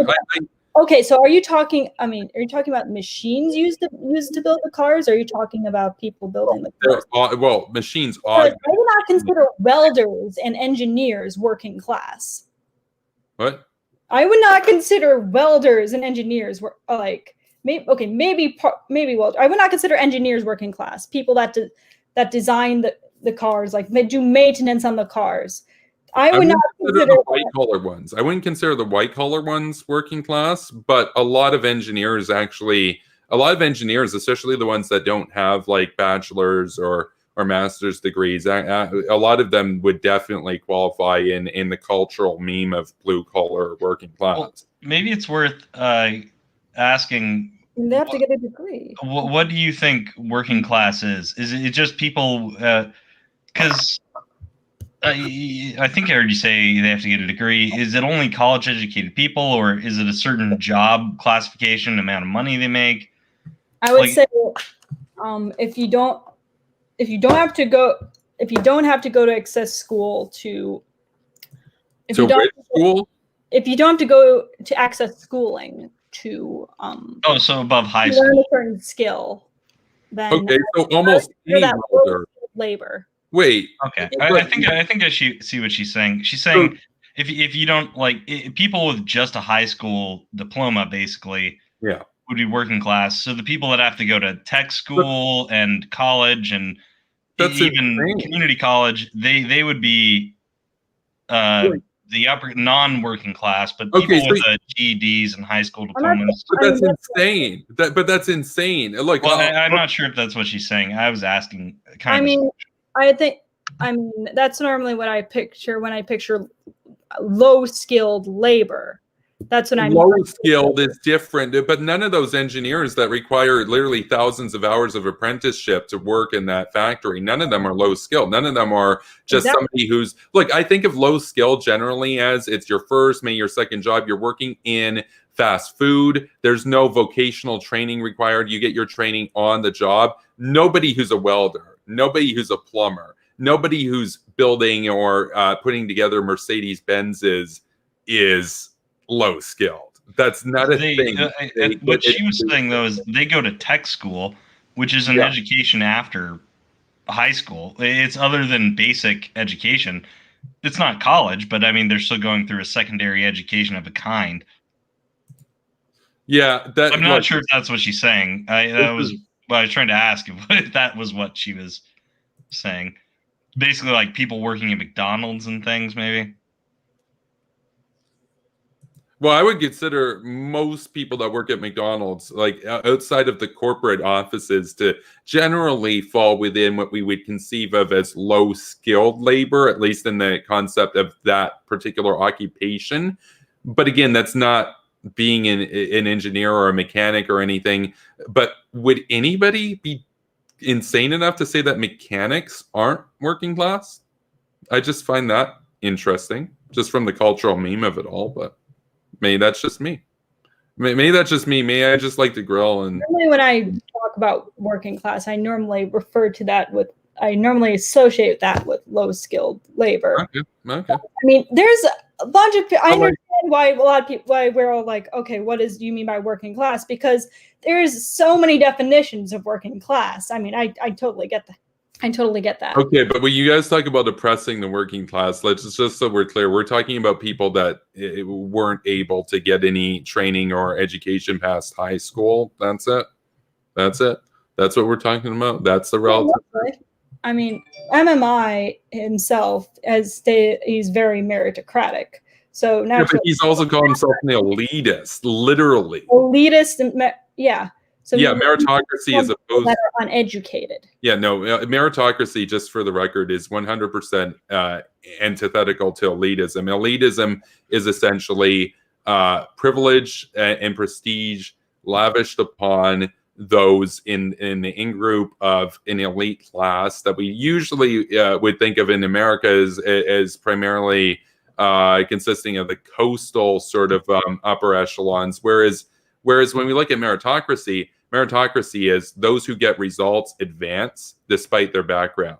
Whereas for MMI, he's somebody who says basically, if you're, but like people from Yale and Stanford and stuff are better, even though we know that at Yale, for example, as well as at Harvard, it's around 80% of those that get in are just legacy students. They got in because their parents got in, and so on and so forth. So what part of nepotism? I just got a question. What part of elitist nepotism is meritocratic? Just a simple question. Well, I mean, I don't really necessarily like that. The whole legacy thing. However, it does bring money to the institutions. So I mean, who's to say that they have $40+ billion war chests of retained earnings? They don't really need that money. Like, they could get rid of it if they wanted. I think medical research costs a lot of money. To develop a lot of innovative technologies developed at these institutes. Your boyfriend is defending the legacy. I mean, that doesn't necessarily. I mean, I guess a clarifying question, maybe. Do you think that it's certain? Like, I guess a way to put it, like, how do you feel about social Darwinism? Is that something you subscribe to? Do you think the elite are a certain type of people, basically, regardless of where they're falling, and that? And do you know what I'm saying? I think you know what social Darwinism is, right? Yeah, I do. What's your view of it? Because we will get back to the answer, by the way, on outsourcing, because I think it was a terrible answer about how you think that outsourcing actually assists the American empire. That's crazy. Like, because any empire in history would keep the heavy manufacturing at home. But. Okay, so products are made more cheaper abroad than they are in the U.S. Thus, the companies can get away with paying less for their products, and also the products are sold at a cheaper rate than the ones in the United States. Therefore, more people can afford them. But those people's salary is lower now. Where people can buy them. Thus, I mean, it's benefiting the elite. So of course, isn't that your definition of the? Isn't that what you consider the American empire? What? Wait, hold on a second. Because when I espouse American interventionism, and by the way, like, I live in Canada, I wish Canada would spend the same amount and more on the military. I think we should all spend 8%. I wish that Canada was just as interventionist as I want America to be, etc. I will say this: when I defend and advocate for, say, American interventionism and American hegemony, I'll tell you this: my relative group there is the people of the world, the oppressed peoples of the world. It's the people of the United States whose security interests are enhanced. It's not the woke board at Nike that promotes BLM rioters. It's not Goldman Sachs that enslaves the country into debt. It's not that. It's about the nation. It's about the state. It's about the ideals. It's about democracy. What? I mean, a lot of these companies also lobby the government a lot of money as well. Yeah, but lobbying is kind of a meme. I mean, there's this idea promoted by people like Breadline Bernie that, like, Citizens United is horrible because people that would have made decisions that he likes, now they get paid to make decisions he doesn't like. It's like nobody gives donations to somebody they disagree with. Citizens United is like, it's benign. That this idea that, like, oh, lobbying changes things. It really does. Taking a look back in October 2020, there's been this bill going around for a while, almost to, like, ban asbestos, because I'm not sure if you know much about asbestos, but I mean, asbestos is a material. I'm aware of asbestos. I'm aware of asbestos. Yeah, I'm sorry. I'm right now.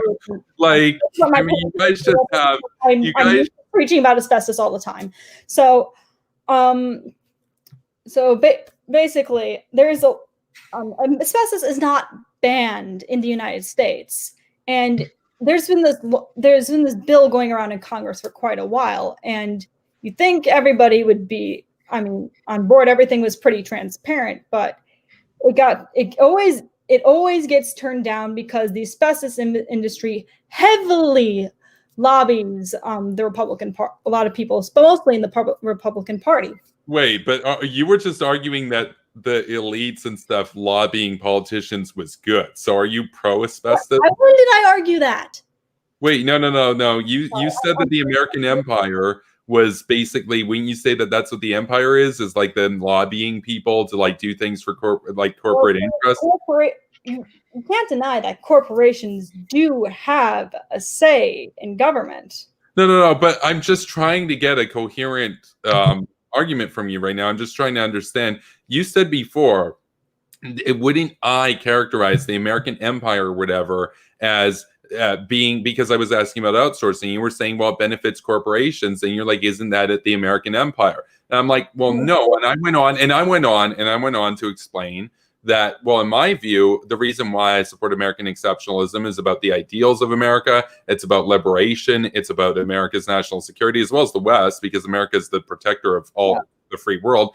And then, but you said, no, but when you say that the corporations having lower costs and everything, isn't that the American empire? And previous to that, you defended and said that you support American imperialism. So your conception of the empire is serving corporate interests, not American state. I was just guessing that about you. That's not my view of the empire. But I don't even think the empire exists. I'm sorry. I'm sorry if my points are very incoherent. I am very ADD, so my thoughts always keep bouncing around. But I mean, sorry. People asked where abroad is cheaper than the United States. China, the Philippines, yeah. Thailand. So that's a question that Ray was getting at, because we still got to get an answer of this. What part of outsourcing your manufacturing base, in other words, when war comes about, the stuff that you turn on to producing tanks and stuff, what part of putting that stuff in your enemy's territory is good for the empire? It's a simple question. Why are we assuming everyone is our enemy? Well, no. We're talking about China. Most of that outsourcing went to China. China is an enemy. Do you deny? By the way, most serious academics agree. No. Most serious academics agree that America and China, unless something drastic happens to bring about their downfall economically, are going to go to war at some point, probably this century. What part of giving them all the manufacturing production processes to flip on to turn tanks against America, what part of that is good for the American empire? Because all previous empires were pretty mercantilist in their behavior, at least in the last 300-400 years. Why? What part of America gutting her manufacturing is good for America's empire? Okay, here's the thing. I do not support the manufacturing instead of to China. I'm just saying that yes, it is happening. But you defend companies manufacturing to China. And where do you think things get outsourced to? Hold on. Waifu, where do you think? I think that maybe countries like the Philippines, like maybe Thailand, like countries that are more U.S. friendly, but are also you also see a lot of stuff that says made in the Philippines, made in Thailand. A lot of Southeast Asian countries that, or like India even. Okay, but the elephant in the room here is the vast majority of it went to China. Like, do you deny that China has about a $600 billion trade relationship with the United States? Do you deny that? Yeah. Okay, I'm sorry. Glad I couldn't hear you that last time. What? Okay. Do you deny that communist China has about a $600 billion trade relationship with the United States? I can tell you it's not anything close in the Philippines or Thailand. That's a meme. That's a meme. I know of China and the United States' trade relationship. Yes. I'm not a big fan of it, since I believe China is a threat. But I do know that right now the United States is in quite a pickle with China right now. Because the elites that you advocate for outsource the people's jobs over there so that they can have the manufacturing base, and America gets service industry. What a big win. What a big win. What a great trade-off, right? Oh, but my corporations, this is why a lot of people are mad that Trump turned down the TPP, because it incentivizes more countries to want to trade more with China. Well, no. Let's be clear about that. The TPP just switched where the outsourcing was going to go. I'm not anti-TPP, just for the record here. I think free trade with allied states is, for the most part, good, as long as they're reliable long-term allies that you're not going to go to war with and regret it. That's pretty good, as long as it's for non-essential stuff, non-medical stuff, non-military related components. Then that's fine. They want to make chewing gum and stuff. That's cool. I don't have a problem with that. If India wants to do that, that's cool. And India can get rich and America can get rich. The problem is China and the relationship there is where the bulk of the outsourcing went to. And you made the case that you were pro outsourcing, and you said, well, one of the things that your boyfriend means when he says oppress the working class is he supports outsourcing. you have to be aware. There's no way you're a master's student. You have to be cognizant of the fact that the bulk of what you were advocating for benefited the communists. It benefited the communists, right? Yeah, I don't agree that it should go to China, though. I understand that so then why it's out of my control at the moment. So then why not get protectionist? Because it went to because there's other places to outsource to other than China. But that would still hurt American manufacturing. You'd still admit that, right? Yeah. Okay. But it also makes products more affordable to more people. And when World War III breaks out, you don't have as many factories to turn on to producing more material as you would have before. But we have our allies abroad. Instead of making everyone into an enemy, like you're so persistent on doing. I'm not. Wait, who do I want to make into an enemy? Where's everyone? The EU. Well, the EU. No. I want to be clear about something. I wish the EU was based and hawk-pilled and was a loyal ally to the United States. I didn't wish for the EU to basically become this. The EU did that with their woke, feckless politics. The EU is incapable of behaving on the world stage in any way that doesn't lend them to become sympathetic to the enemies of freedom. They simp Iran, they simp Russia, they simp China. They're an embarrassment. They're an embarrassment, and the EU should be completely dissolved. And to the extent that there is a trade relationship with Europe, it should be bilateral relationships between Washington having the upper hand and the European powers having the lower hand, where America has control of Europe instead of this federation of cringe that is the EU. Do you know why Angela Merkel is so like it's solely because of one thing, and that's wait, I didn't even hear your question. It's just fumbling. I'm so sorry. Just fumbling and mumbling. Let me try that again. Do you know why like Angela Merkel is or like Germany, especially mostly Germany, is so like tiptoes around the fact that they're kind of a little too cozy with Russia. It's solely because of one thing, and that's oil. And we could absolutely get them off that dependency. Do you support Canadian drilling? Do you support drill baby drill? Do you support that in America? I think. No. What do you think of Biden? Just a question. Couple questions, because this isn't even really. This is something that I know we're going to talk about because my parents have brought this up. I'm excited to hear about it. Yeah, just a question. So now I'm not saying the Keystone XL pipeline would have gone to Europe. It would have been pretty cool if it would have. But what do you think of canceling the Keystone XL pipeline? President Biden just nixed it the other day in his first series of executive orders in Washington. That was the pipeline that went through like Native American land, right? Well, yeah. Supposedly. Most do. Well, I think that was. I mean, honestly, I don't like that. I think there would have been. Wait, you're an imperialist, but you don't like that it went through native land? Wait. I don't like that he canceled it. Wait. Oh, you don't like that he canceled it? Oh, yes. Okay. Okay. You're still a good card carrying imperialist. I don't want you get you. Yeah. No. Don't worry. From the imperialist cabal. I'm not. I want to get you kicked out of the imperialist cabal. You're still a good imperialist. Okay. I mean, it could have easily I don't know if they have the same thing in Canada where in the United States, if the government wants your land, they could just tell you move and talk. Yeah, we don't have that here. We basically have it where Crown land is a very small portion, and every time you want to do anything, it goes to a series of court battles.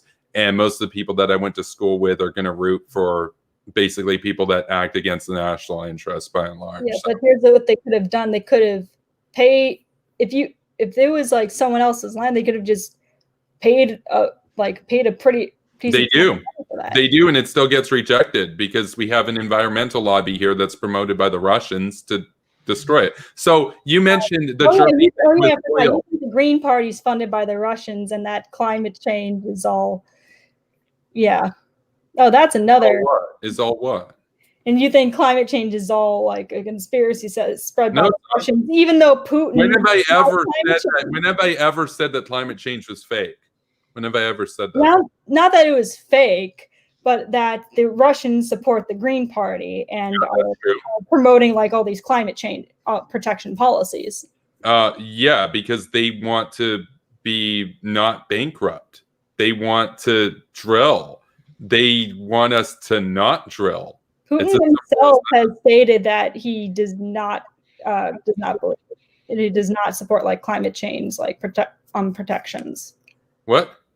Putin himself has stated that he does not support climate change protections and does not. Wait, what even is a climate change protection? How are you? I think Kevin's point is that Putin he would support climate change protections in America. Wait, okay, but are we protecting climate change or what are we? I mean, like protections against climate change. I'm sorry, I'm not wording it very well. Yeah. Okay. So Putin, let's just be clear here. There's a reason why a far-right petrol state like Putin and his regime support radical progressives and environmentalists in the West. It's so that we don't compete with him on what he does his business in, which is the export of oil and gas. In other words, if you were the #1 producer of oil and gas in the world and 67% of your government revenue that you need to pay people's pensions and keep the lights on so they don't come and storm the Kremlin like they did in the Capitol, except actually hang you, unlike the meme of it all, you have to keep oil prices above your break-even cost, so about $80 a barrel, because Russia's hard to drill in and they don't have the best access to technology and equipment. Now, how do you do that? A good way to do that is to lower the supply. How do you lower the supply? Get America and Canada to not participate because, my climate change and, my Al Gore and my inconvenient truth and all that kind of stuff. And you hype up those kinds of memes. It's pretty convenient. So in other words, a far-right petrol state will hype up progressives here because they hurt our national interests. And the Russians don't care who wins. They also hype up the far right, just for the record. They hype up the Proud Boys. They hype up Antifa. They hype up BLM. They don't care if the far right wins or the far left wins. All that they care about is that we are weak and divided and our social fabric and our fabric is withered away. That's all they care about. They're nihilists at the end of the day when it comes to us. They just care about their own state interests, right? So yeah, I understand where you're coming from. However, Russia would actually gain quite a bit from climate change itself. Oh, but they would gain a lot more from us not drilling anything, them drilling stuff, because the climate's warming no matter what happens, right? They're going to gain no matter what. But they don't want to go bankrupt in 3 years if we actually got serious and competed with them. Because if we kept oil below where it is for them to break even and held it there, not just like 2014 where it's there for a few months and it causes an economic crash. I mean, actually hold it there. The people would come, they would storm Putin, his office and put his head on a platter. Seriously. To get some relief, because that is their bottom line. If they can't make money on oil and gas, they're done. They're done. They're done. It's over for Iran. It's over for Russia. So you can say, well, Russia is going to benefit from climate change. Yes, so is Canada. That's going to happen regardless of who's in the Kremlin. That's going to happen regardless of whether people exist or not. So, like, that's just a thing. Like, the planet's warming. It's been warming for hundreds of years. So, yeah, long before the Industrial Revolution. That doesn't mean that we shouldn't do anything about it. Okay, but that's basically at that point. That's essentially the Green Party. I don't think we shouldn't do anything about it or try our best to alleviate. Well, I support going green here. Just for the record, I support us. Like, in my ideal world, the West, America and Canada, would not consume any oil. We wouldn't consume any oil. We would drill way more oil and we would send it all to the rest of the world to bankrupt Russia and Iran. So I actually support us getting off of oil at home, but drilling a ton of it to sell abroad so that we can bankrupt Russia and Iran. That's my approach. Because if we don't do that, then it's going to be a nuclear war. And America would win a nuclear war with Russia, but it would be more painful than just dealing with them economically. That's the thing. So which would you prefer? I mean, I can understand what what makes you think like all this like climate, all this Green Party stuff is like just a big Russian asset? Well, she had dinner with Putin. She literally had dinner with Putin. Like, I mean, it's pretty obvious. I mean, a lot of world leaders kind of do that. But she wasn't a world leader. She was a representative of a fringe party that had no shot. What is she doing having dinner? Jill Stein. Oh, I thought you were talking about Angela Merkel. I'm sorry. No, I was talking about Jill Stein, but I might as well have been talking about Angela Merkel. There's not really much of a difference between the two. They both simp Russia, so. Yeah. Yeah. I mean, Jill Stein. No one in the United States takes her seriously. No one really takes the Green Party over here very seriously at all. Some do. Enough people do for it to be a problem. If Russia was sent if Russia was trying to send people to influence us via climate change, it'd probably be better for them to do that during the Democratic Party. What? Wait, what? If they would do so, they would want to do. Wait, I didn't understand what. I'm sorry. Let me try it again. Yeah, that made no sense. Just if you can clarify. It would be better to send their agents not through the Green, like people that to advocate for climate change, not through the Green Party, but through the Democratic Party.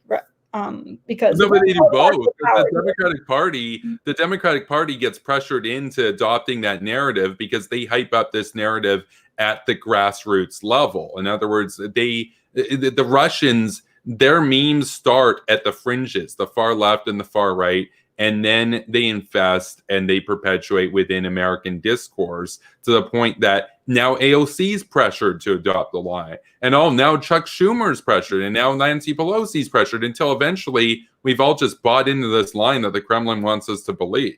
So, and it starts with social media manipulation. I mean, the Kremlin, despite being poor, they use their money very effectively in a way that we don't, and it's a problem. And I wish that we could interfere the same as they do in our society, but we can't because they have a closed society and we have an open society. So it's very difficult, short of actually doing a war against them or something. But well, would you say, Kevin, that maybe that goes to her point about free speech? That maybe that's a weakness on our end, because she was saying that she's opposed to free speech, certain kinds of free speech. So shutting them down prevents foreign intervention. No, that's the problem. That's kind of what she says. She's against communist free speech, so it would prevent that. I think, according to what she's saying, she can go ahead and explain it better than me, I guess. No, I'm sorry. I'm actually not against communist free speech. Oh, it's just your boyfriend who's against the First Amendment. Okay. I'm against speech that that promotes misinformation, like a lot of anti-vaxxer, a lot of anti-vaxxers will promote a lot of who gets to determine what's misinformation though? Is it a board of elites? I think that's the big dilemma. I mean, for the longest time I was very libertarian, so it took me a while to transition to kind of where I am now. I've been all over the political map. Like in the past, I've been a cringe conservative. I was even a socialist at back. Wait, what's a cringe conservative? Because there's lots of different types of conservatism. What's a cringe conservative? I used to work for Turning Point USA. Oh, really? Did you know Cheesy Charlie or Crazy Charlie? I met Cheesy Charlie You met Cheesy Charlie. What was he like? Oh gosh, just as cringe as you would ever think. Yeah, was he a boomer? Did he have some boomer memes, or? He looks like he's a boomer, but I think he's actually around either your age or slightly younger than your age. No, I think he's around my age. I'm 27. Despite the memes going around that I'm 30 or 34 or whatever, those are tarded. I'm not. Yeah. I'm 27. So you met Cheesy Charlie. That's kind of cool. How long did you work for Cheesy Charlie for? About a semester, and then I transferred universities, and my job wasn't at the new university, so I'm just okay, I'm just gonna, that's fine, whatever. And then they got they really ramped up the cringe, and I'm just like, okay, glad I got out of that shit show. Oh, so what was it that so you were there? I guess my question then, because Cheesy Charlie turned into Crazy Charlie, and Crazy Charlie these days isn't so much of a libertarian as more of a paleocon type figure that's really pro-Trump. Were you there when they were more on the libertarian open borders side of things, or what? Okay, so when I was there, it was a lot more libertarian. Like you looked at the signs that posted up. They had like taxation is theft signs, and yeah, that's definitely very libertarian. Yeah, that's kind of cringe. I would call those cringe conservatives. I'm not even sure if they're conservatives at that point. You know, yeah, like they were a lot. It was all like about like campus free speech. Like it was like okay. I joined. It was like January 2017, right after Trump got elected. But however, they paid me. When I had to go to training, they paid for a nice hotel, paid for my transportation. All of that was free because they're a government. They're a non-profit, technically a non-profit organization. Somehow they're non-profit, even though clearly I know why they're non-profit though. I mean, they're democratic equivalents, right? Like, yeah, Cheesy Charlie made some money off of it, but guess what? If you're non-profit, you don't get to keep any retained earnings. Where's that money go? It's going to go to the CEO, right? I'm not really a fan of nonprofits in general. We got a lot of cringy ones out here on the West Coast that just serve as an ego-stroking venue for a lot of these champagne socialists to line their pockets while their donors feel that they're like helping kids in Africa and stuff. But that's a different. One thing that Cheesy Charlie, what we were told never to do.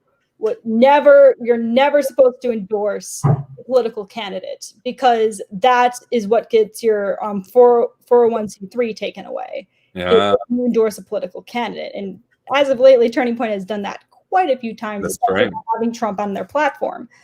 I mean, he endorsed Trump. Oh, okay. I mean, Charlie worked for the Trump campaign. No, I just wasn't sure which candidate he supported. I couldn't tell. Was he going to support Joe Biden? Was he going to support Trump? I don't know. He can't make endorsements. Which candidate does he support? I mean, the fact that Turning Point is an organized, I mean, he himself can have whatever views he wants, but the fact that he used Turning Point itself to promote Trump, that should be a big no-no. That was a little bit. They told us that numerous times at training, like, okay, never say you support a specific candidate. Do not do this. We could seriously get into some legal trouble. Do not do that.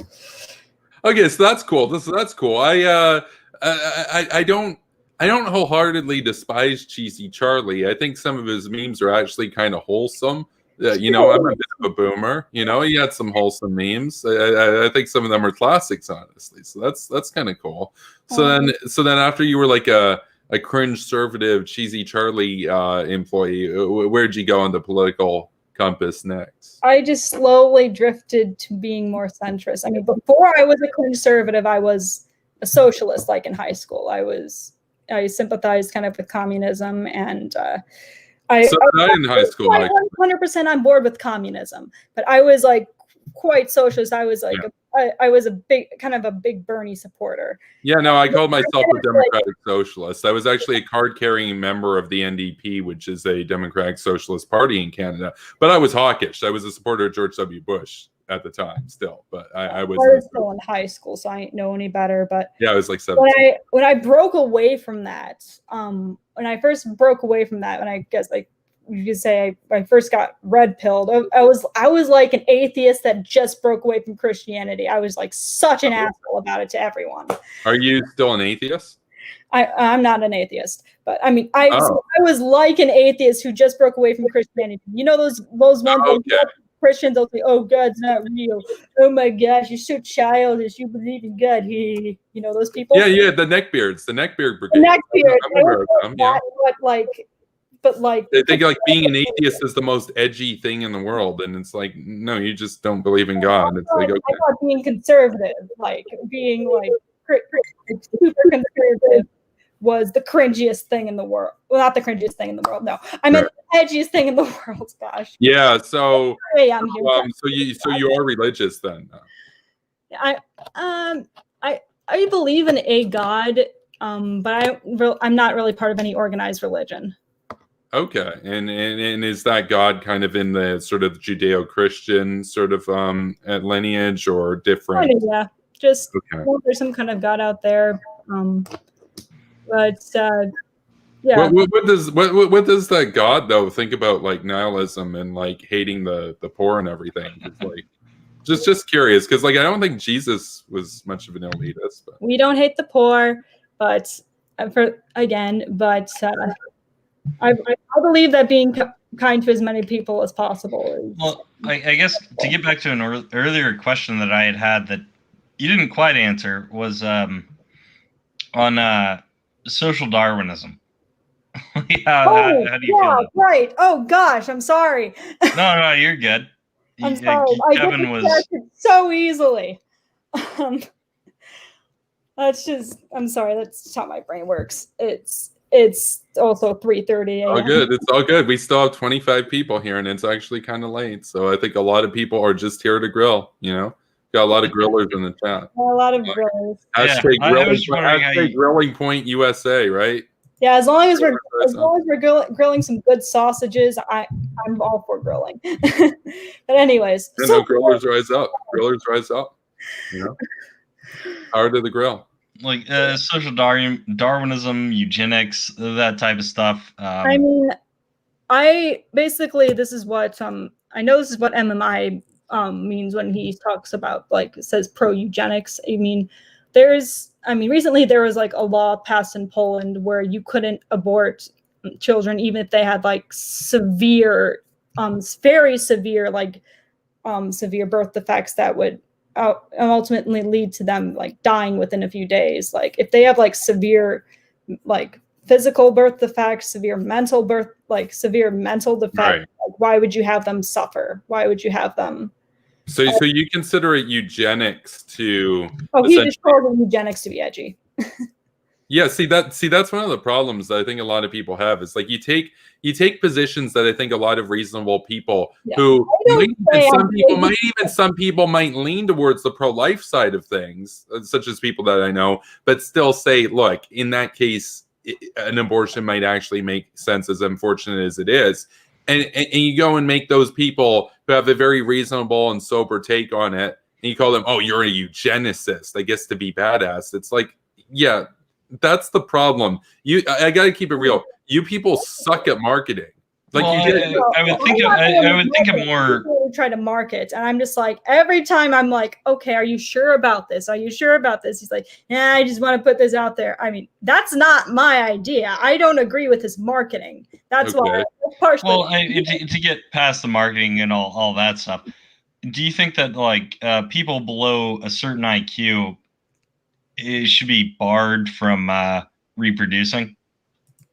I mean, I don't all 100%.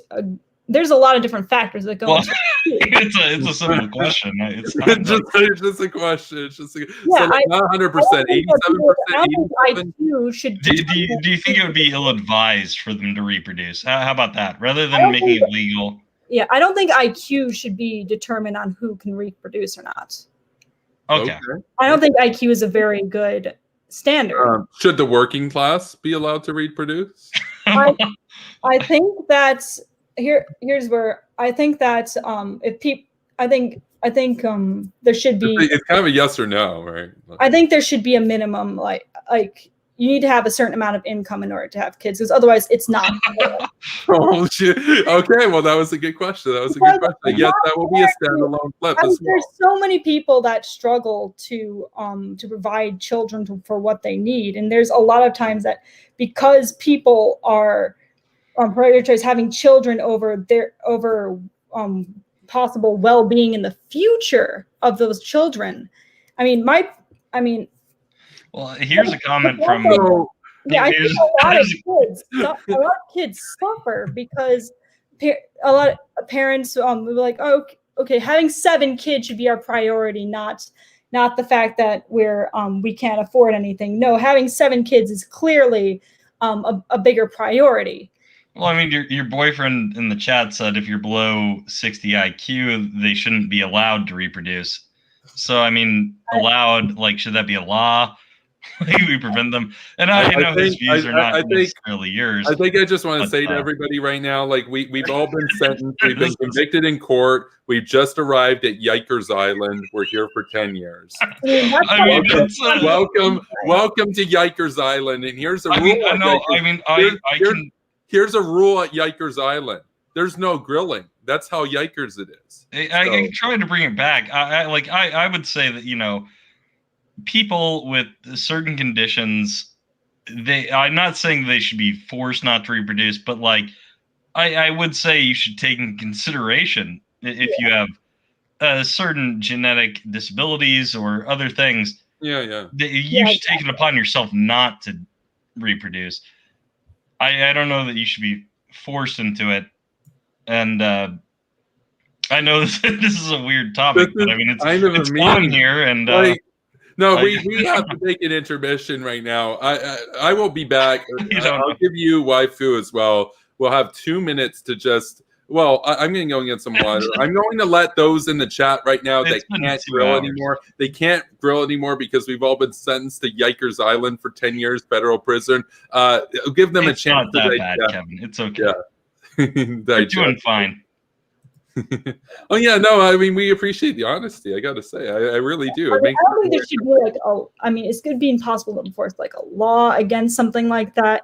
But I just think that people should think more before they have kids. Make sure that we'll get back to it. We can resume the conversation. I just need to get some water is the only thing. So Henry can entertain the chat, and we will resume formal debate in about let's say 2 minutes. So basically, be back in a moment.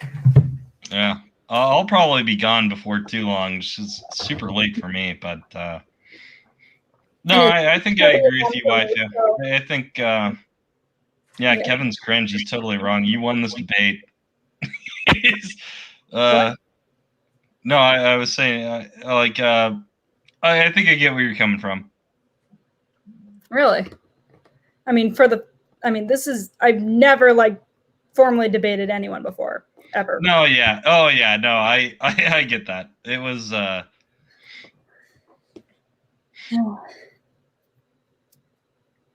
But you understood my points. Oh yeah. I get where you're coming from. I think that you're not expressing them in the best way. Yeah. No. I think I understand what you're saying most of the time. I mostly came on here to kind of get more experience and that in general. Well, it's a good place to do it. I mean, honestly, there's nothing to be worried about. There's only like 20 people watching this. A lot of those people spread across the planet, honestly. So there's nothing to be worried about. I mean, some of them are fans from my other channel as well. Or I'm not sure if they're still on because it's pretty late. But yeah. Yeah, I mean, it's not a big deal. I think I know where you're coming from. Yeah, unfortunately, this debate probably destroyed my efforts to get back into a good sleeping schedule. But oh yeah, I've had that problem as well. Yeah, crippling insomnia. Yeah, it's always a problem with me talking to Kevin. Like I'm about to have to drop out of here probably in a little bit, but he's like on the West Coast, so it's always so difficult anytime I try to talk to him. He's like very rough if you're trying to stream anywhere, being on the West Coast. Yeah. Oh, you on the West Coast too? No, I'm in Central Time Zone. Oh, me too. Yeah, and so Kevin always like, oh, let's do something at like 1:30 a.m. And it's like, dude, for me, that's like, super freaking late. Yeah.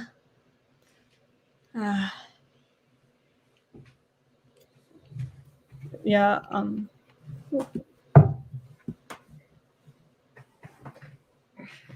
Well, I'm ready to resume. How's everybody doing? How's everybody doing? You guys still grilling? Oh, that's right. You can't grill. Can't grill. Yeah. No more grilling. She was just telling us about how she denies the Holocaust. So you want to take it from there, Kevin? Yeah. So getting back to what we were talking about, though, I mean, I know that we probably are on several iterations of tangents, but I did want to talk about the income thing. I wouldn't ban people from having kids or anything. I'd say that in terms of responsibility wise, it would make sense in this economy, especially make sure that you've got a combined income above $60,000 or $70,000 a year before you had kids. That would be my advice. But I'm with Dave Ramsey on this, because Dave Ramsey is like, he's a wealth capitalist. He rejects debt, but he tells people, you know, he doesn't even tell people that are deeply in debt that they can't have kids.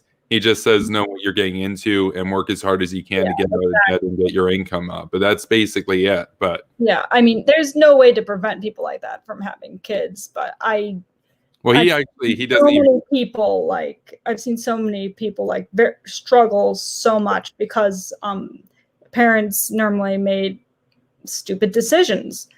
I've seen a lot of people really suffer and have to. I mean, a lot of times sometimes they are passionate enough to really work out a bit, like my dad was.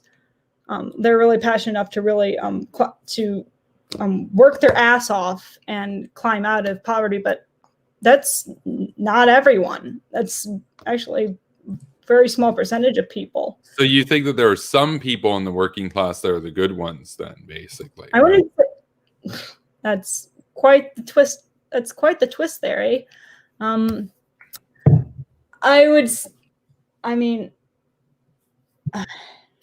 No, how do I put this? That is nowhere near what I was going for. But I would say that I just think that there should be better parental planning. This is why I heavily support like Planned Parenthood and stuff like that, because they provide a lot of planning and family advice services.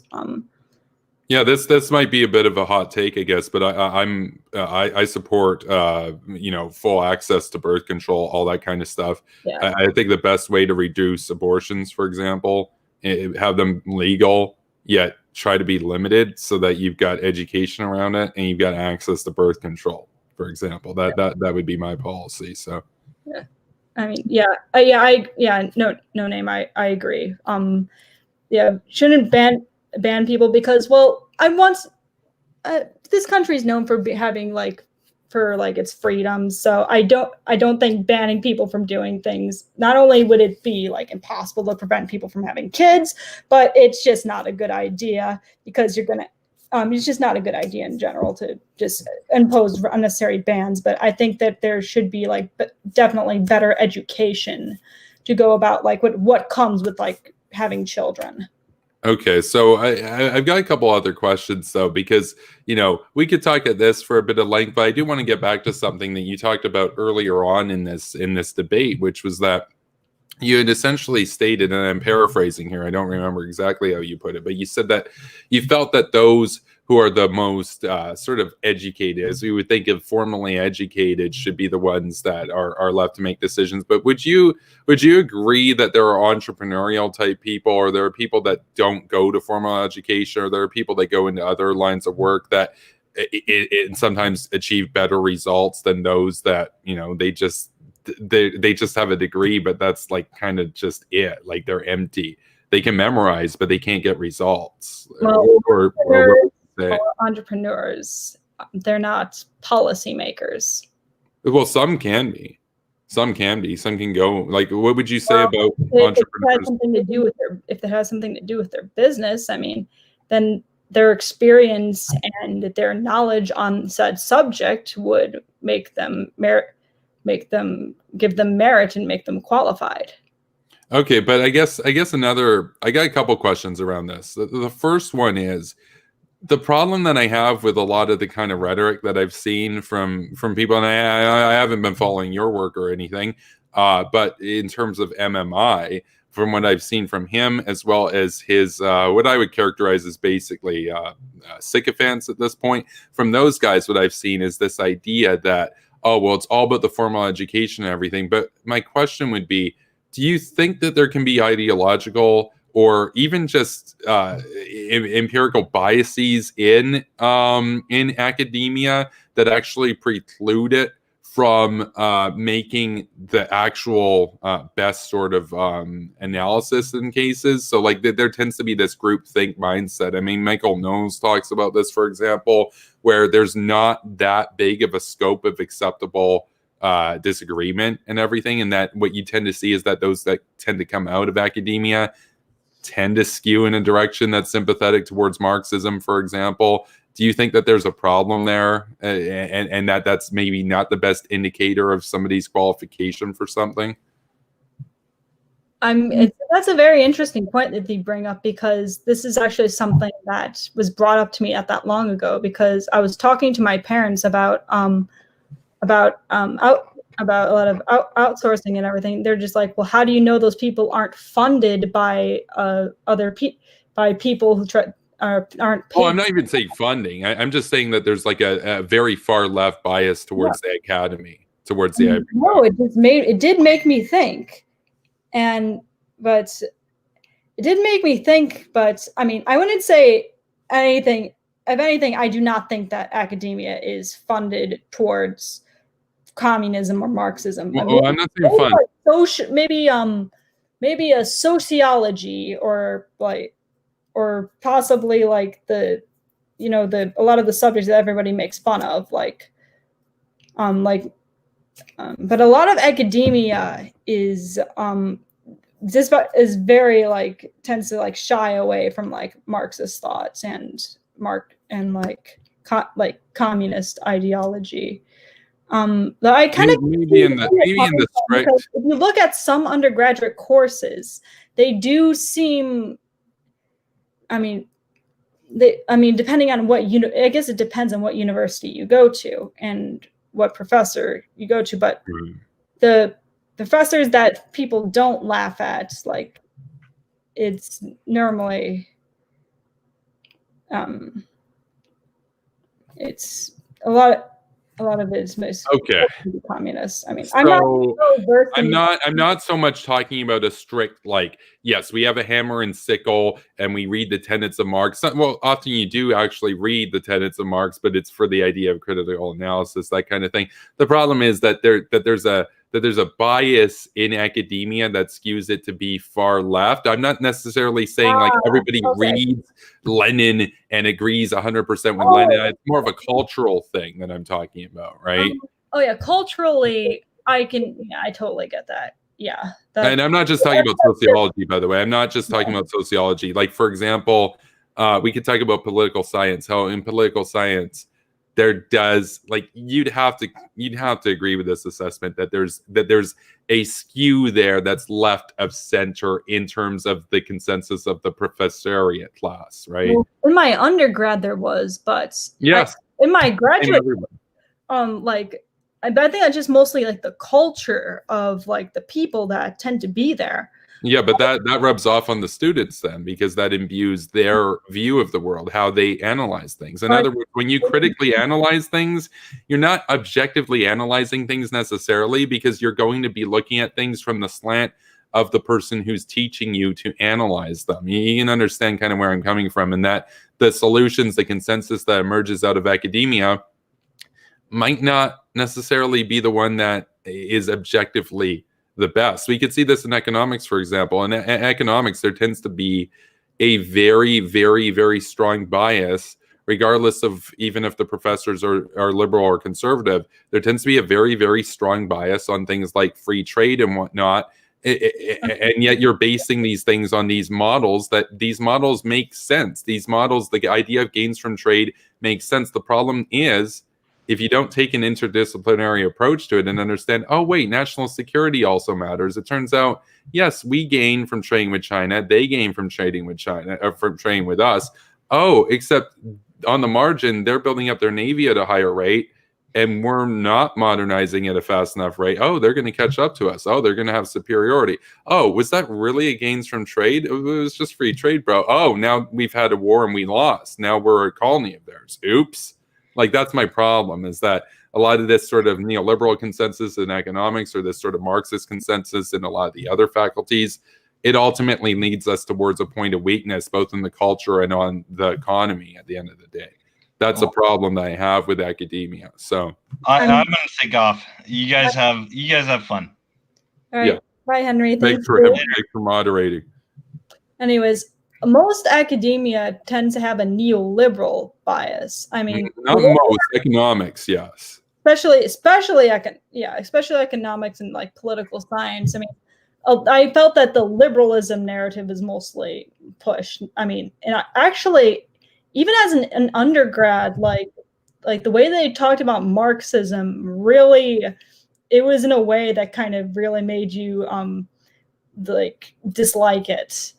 I mean, but I'm not specifically talking about like. I was just counting early. I'm not just talking about Das Kapital, though. I'm talking about the cultural effect. I'm talking about the cultural effect of a far left bias that's indoctrinating students at the taxpayers' expense and tenured professors that the taxpayers hire, in addition to a neoliberal bias in the academic wing of economics that ultimately weakens the country as a whole. That you have this cultural bias towards Marxism and this economic bias towards neoliberalism.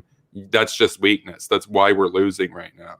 I don't think neoliberalism is far left. Well, it's not far left per se, but it's definitely what I would ultimately consider to be divorced from. I'm not going to lie. What? What? It sounds like the whole thing with the leftist culture on college campus. That really sounds like something Charlie Kirk would say. Okay, but Charlie Kirk's actually right about that. Like, that's why I said I don't wholeheartedly despise him. I think a lot of his memes are kind of boomy. Like, I'm a boomer, but like even compared to me, he's a boomer. But he's right. Like, are you denying that college campuses skew far left, or at least left of center? Are we denying that right now? If you ask, I think a lot of the loudest voices tend to be like that. But if you actually ask a lot of people on college campuses, they would say that they're apolitical. Okay, but when these things are outside of what's politicized, we have a problem. In other words, when things that should be contested and within the political realm are seen as so obviously the truth that they're not even politicized anymore, then you have hegemony in their side, right? Could you give me an example? I'm sorry. Could you please give me an example of that? I just want to hear more about, like, you elaborate more, like, what is exactly you're referring to. Yeah, so we can either talk about the social angle or the economic angle. Which would you prefer to delve into? Because I talked about a social bias towards the far left and an economic bias towards neoliberalism. I mean, I could definitely see the economic bias towards neoliberalism. So we agree. Okay.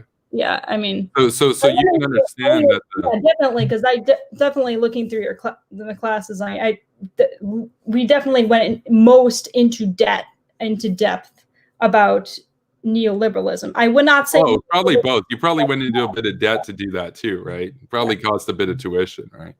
I mean, I like neoliberalism, so I mean. Why? I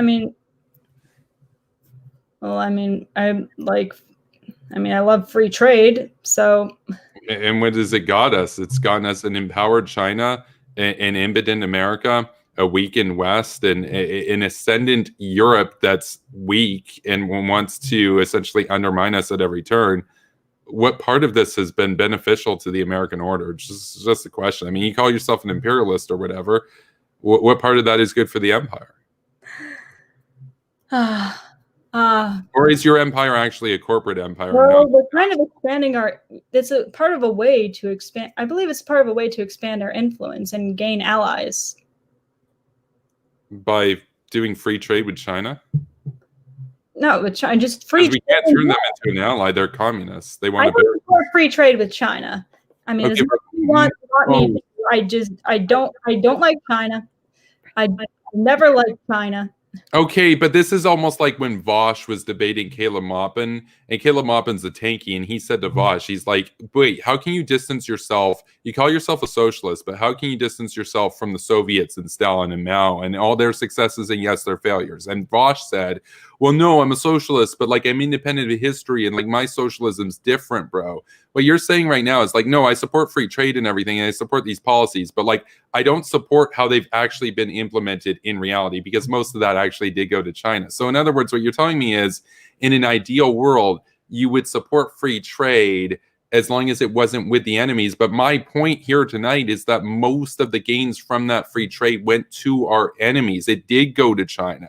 So how can you look the people in the face and say that that was a good thing to outsource those jobs to communist China? Because you can say all you want about how it should have gone to India and stuff, and I've said we should have a stronger relationship with India. It didn't. The neoliberal establishment outsourced to China. That's what happened. Let's not deny history. So, I mean, it's mostly all relative gains, but I think MMI could explain that a bit better. I'm aware of relative gains. That's part of the problem.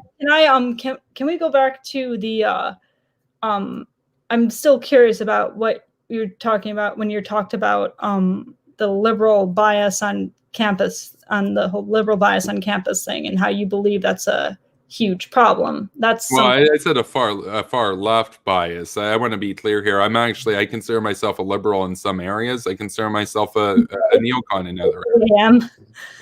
What? I'm sorry, it's almost 4 a.m. where I am. So okay. Yeah. I'm not used to staying up this late. So, but I'd like to hear you elaborate a bit more on that. And I mean, I don't think that that's really as much of a problem as like it was maybe 2015, 2016. Okay. Like when, Milo Yiannopoulos was still relevant.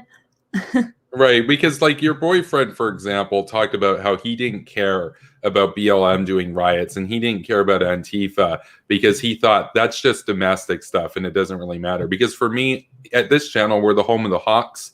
We mostly focus on foreign policy, mostly focus on international relations. However, myself, Reese, all the other Hawks, we've always said, you can't ignore the domestic problems, especially when the Russians play upon those radical groups within your country. And of course, I would consider, for example, Antifa to be such a radical group. I would have them labeled as a terrorist organization. I would label the Proud Boys as a terrorist organization, for example. So I don't see how academia having a skewed and biased perspective that essentially, by and large, does apologetics for Antifa. They did when I was in school. Antifa were the good guys. The fascists were the bad guys. Antifa's good. It literally says anti-fascist in the name, man.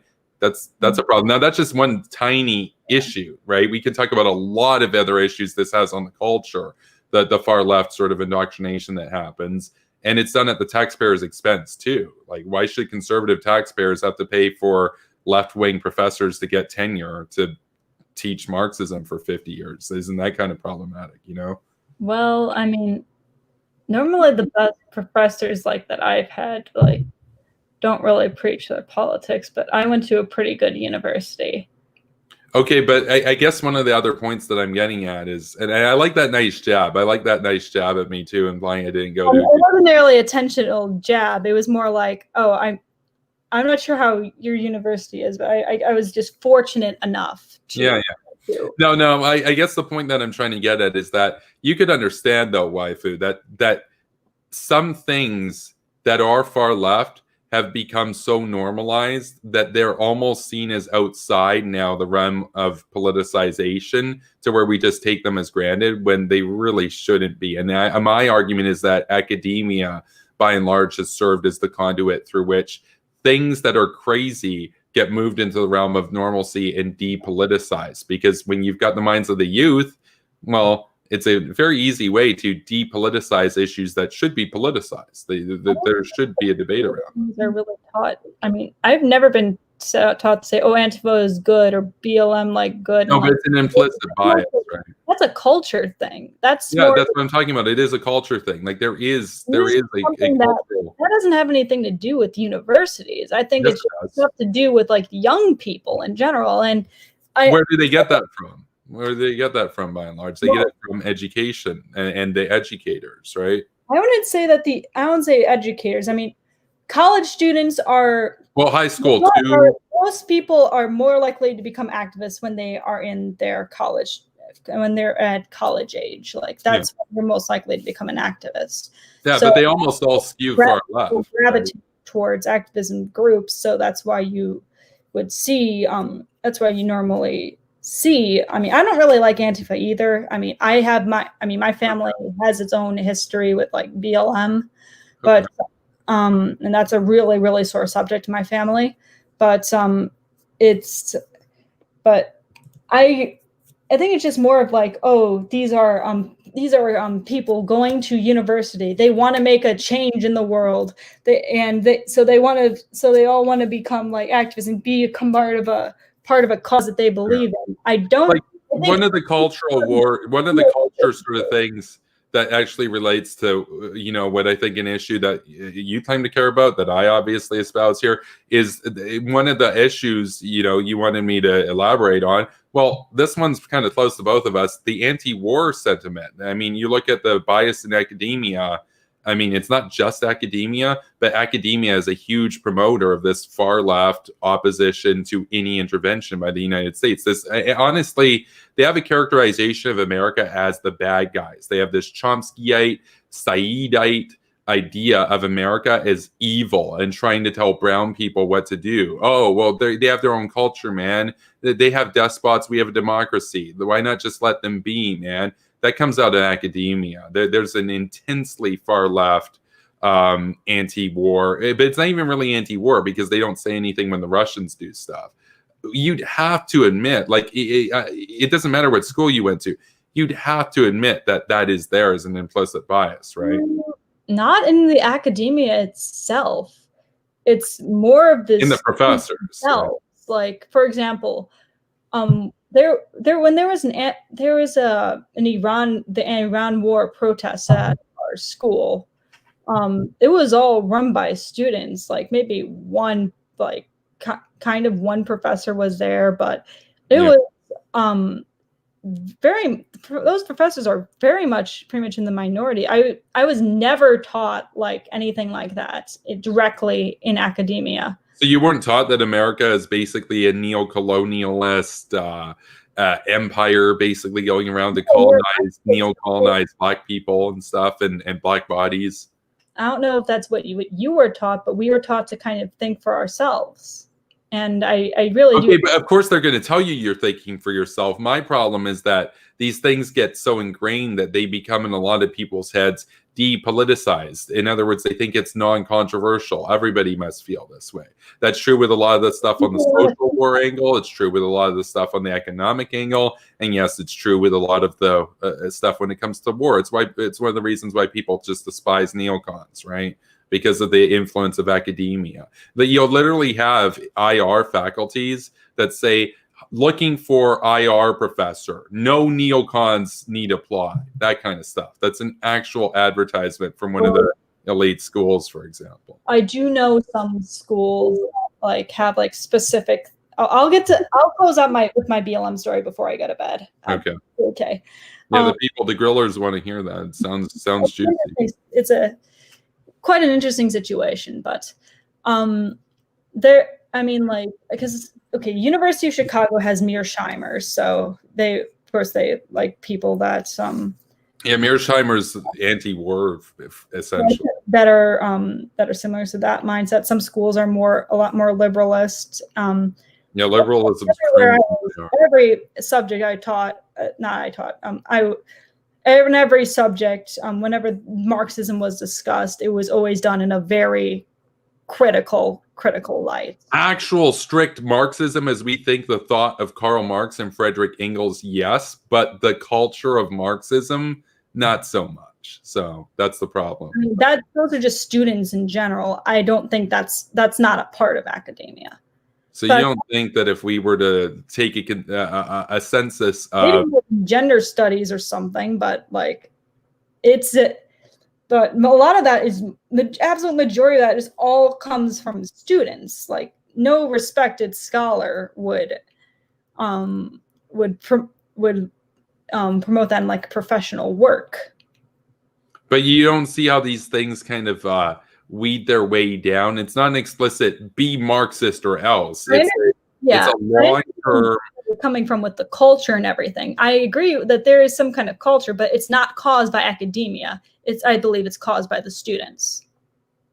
And where do you, but you don't see how it's almost a symbiotic thing where those professors were once students and they were so incompetent that they were never productive in anything else. So they were constantly coddled. So they went from being coddled in university to being coddled in grad school to then getting a position to being coddled by the taxpayers. And they never worked a real job in their life. You don't think that could cloud their judgment a little? I guess my problem is you already agreed with me that there is a bias, that there is this biased consensus in economics in academia towards neoliberalism. So you've already kind of admitted that I'm right about that. That in that sense, the most educated, the most formally educated person might actually be less good for the national interest than somebody who just came out of the Rust Belt, for example. You just randomly pick.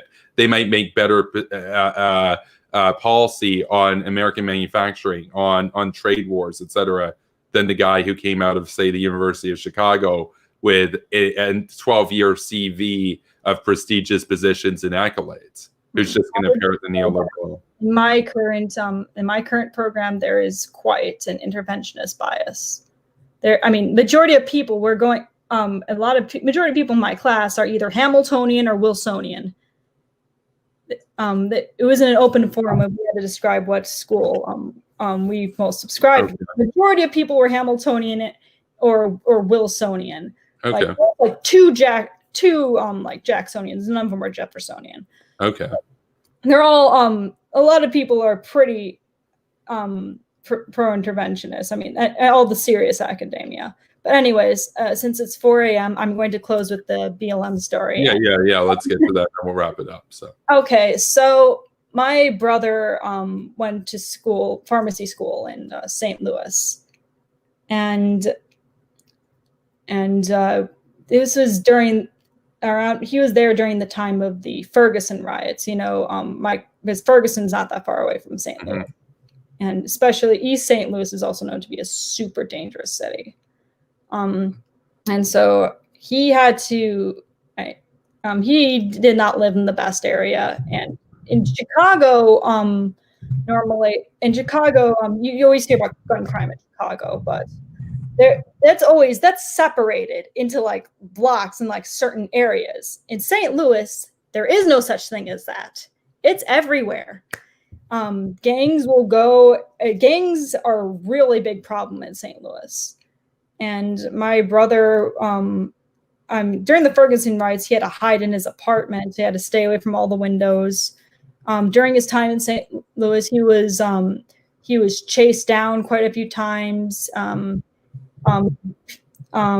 lot of people got yelled at him, saying that they were going to kill him because of his race. And one day, a car pulled up to him while he was biking home and shot at him. Oh, wow. And it was a pellet gun, but there was actually a lot of people that he knew that went to his school that actually got shot with actual guns and killed. Because the gangs were so bad. Police didn't do anything about it because especially after the whole Ferguson riot thing. Yeah, they can't do anything. Jack shit. Yeah. So that's why. And also, like the recent BLM riots came pretty close to where we lived. Yeah. It's pretty close to where we lived. They devastated a very beautiful part of Chicago that was normally a really huge tourist area. And that's the first time. This summer was the first time I've ever heard my parents actually use the N-word. It was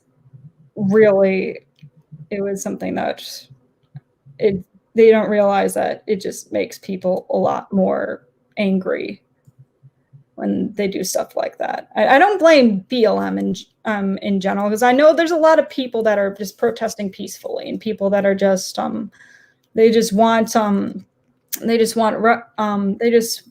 correct what they see as an injustice, and I understand that.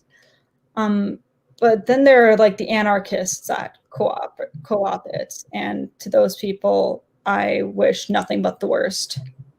Yeah, no. So I'm gonna let you go. I think 2.5 hours was longer. I know you said that it was late in your time zone, which is true, and that you want to go to bed. So I think the audience and all of us would say, thank you for taking the time, a couple hours, to explain your a little bit about your worldview and whatnot, and add some further clarification for us to see where you and MMI are coming from. I think the audience found it to be a very enlightening experience, to say the least. And we like to grill. We like to grill here. We had some fun. And with that, we'll close out. We'll give you the opportunity here to say, where can the people find you? Where can they follow you and your work? I kind of started a new account, I guess. I could post that link if you want. I kind of, if it does get subscribers, okay, cool. But it's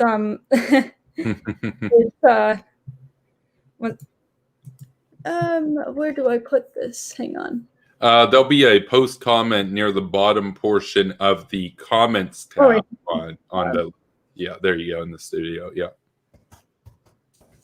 Post comments in the studio? Yeah, so you go to the comments tab that's on the very far right under where it's got the main sort of like debate night title header, and then it's above banners. You click on that, it'll show you the comments from the evening, and then you just say there, post a comment. Oh, are you not able to post? You might not be able to post. You can't post. That's right. I'm so rarely a guest anymore these days. You actually have to go into it on a separate YouTube. Yeah, I was just going to do that. That's right. Oh yeah. There we go. There we go. I was just going to do that. Yeah. Yeah. There we go. And so I'll give an announcement to everybody, just so we're aware. I will be doing there we go. I will be doing a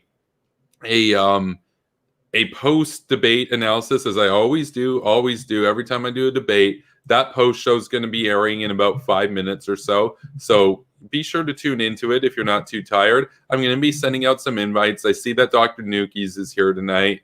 Dr. Nukies was an inspiration to my channel. He's getting an invite. We'll send some invites out. It'll be a good time. And for those wondering, I will be debating Waifu's boyfriend on the weekend.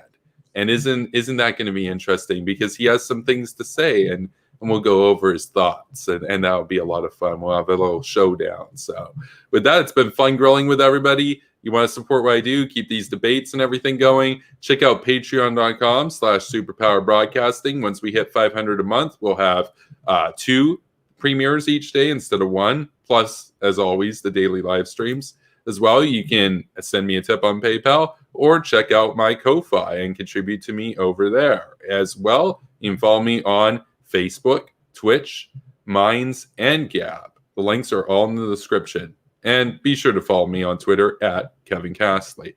With that, it's been a good evening, and I will see you in the post game. Stay based, y'all.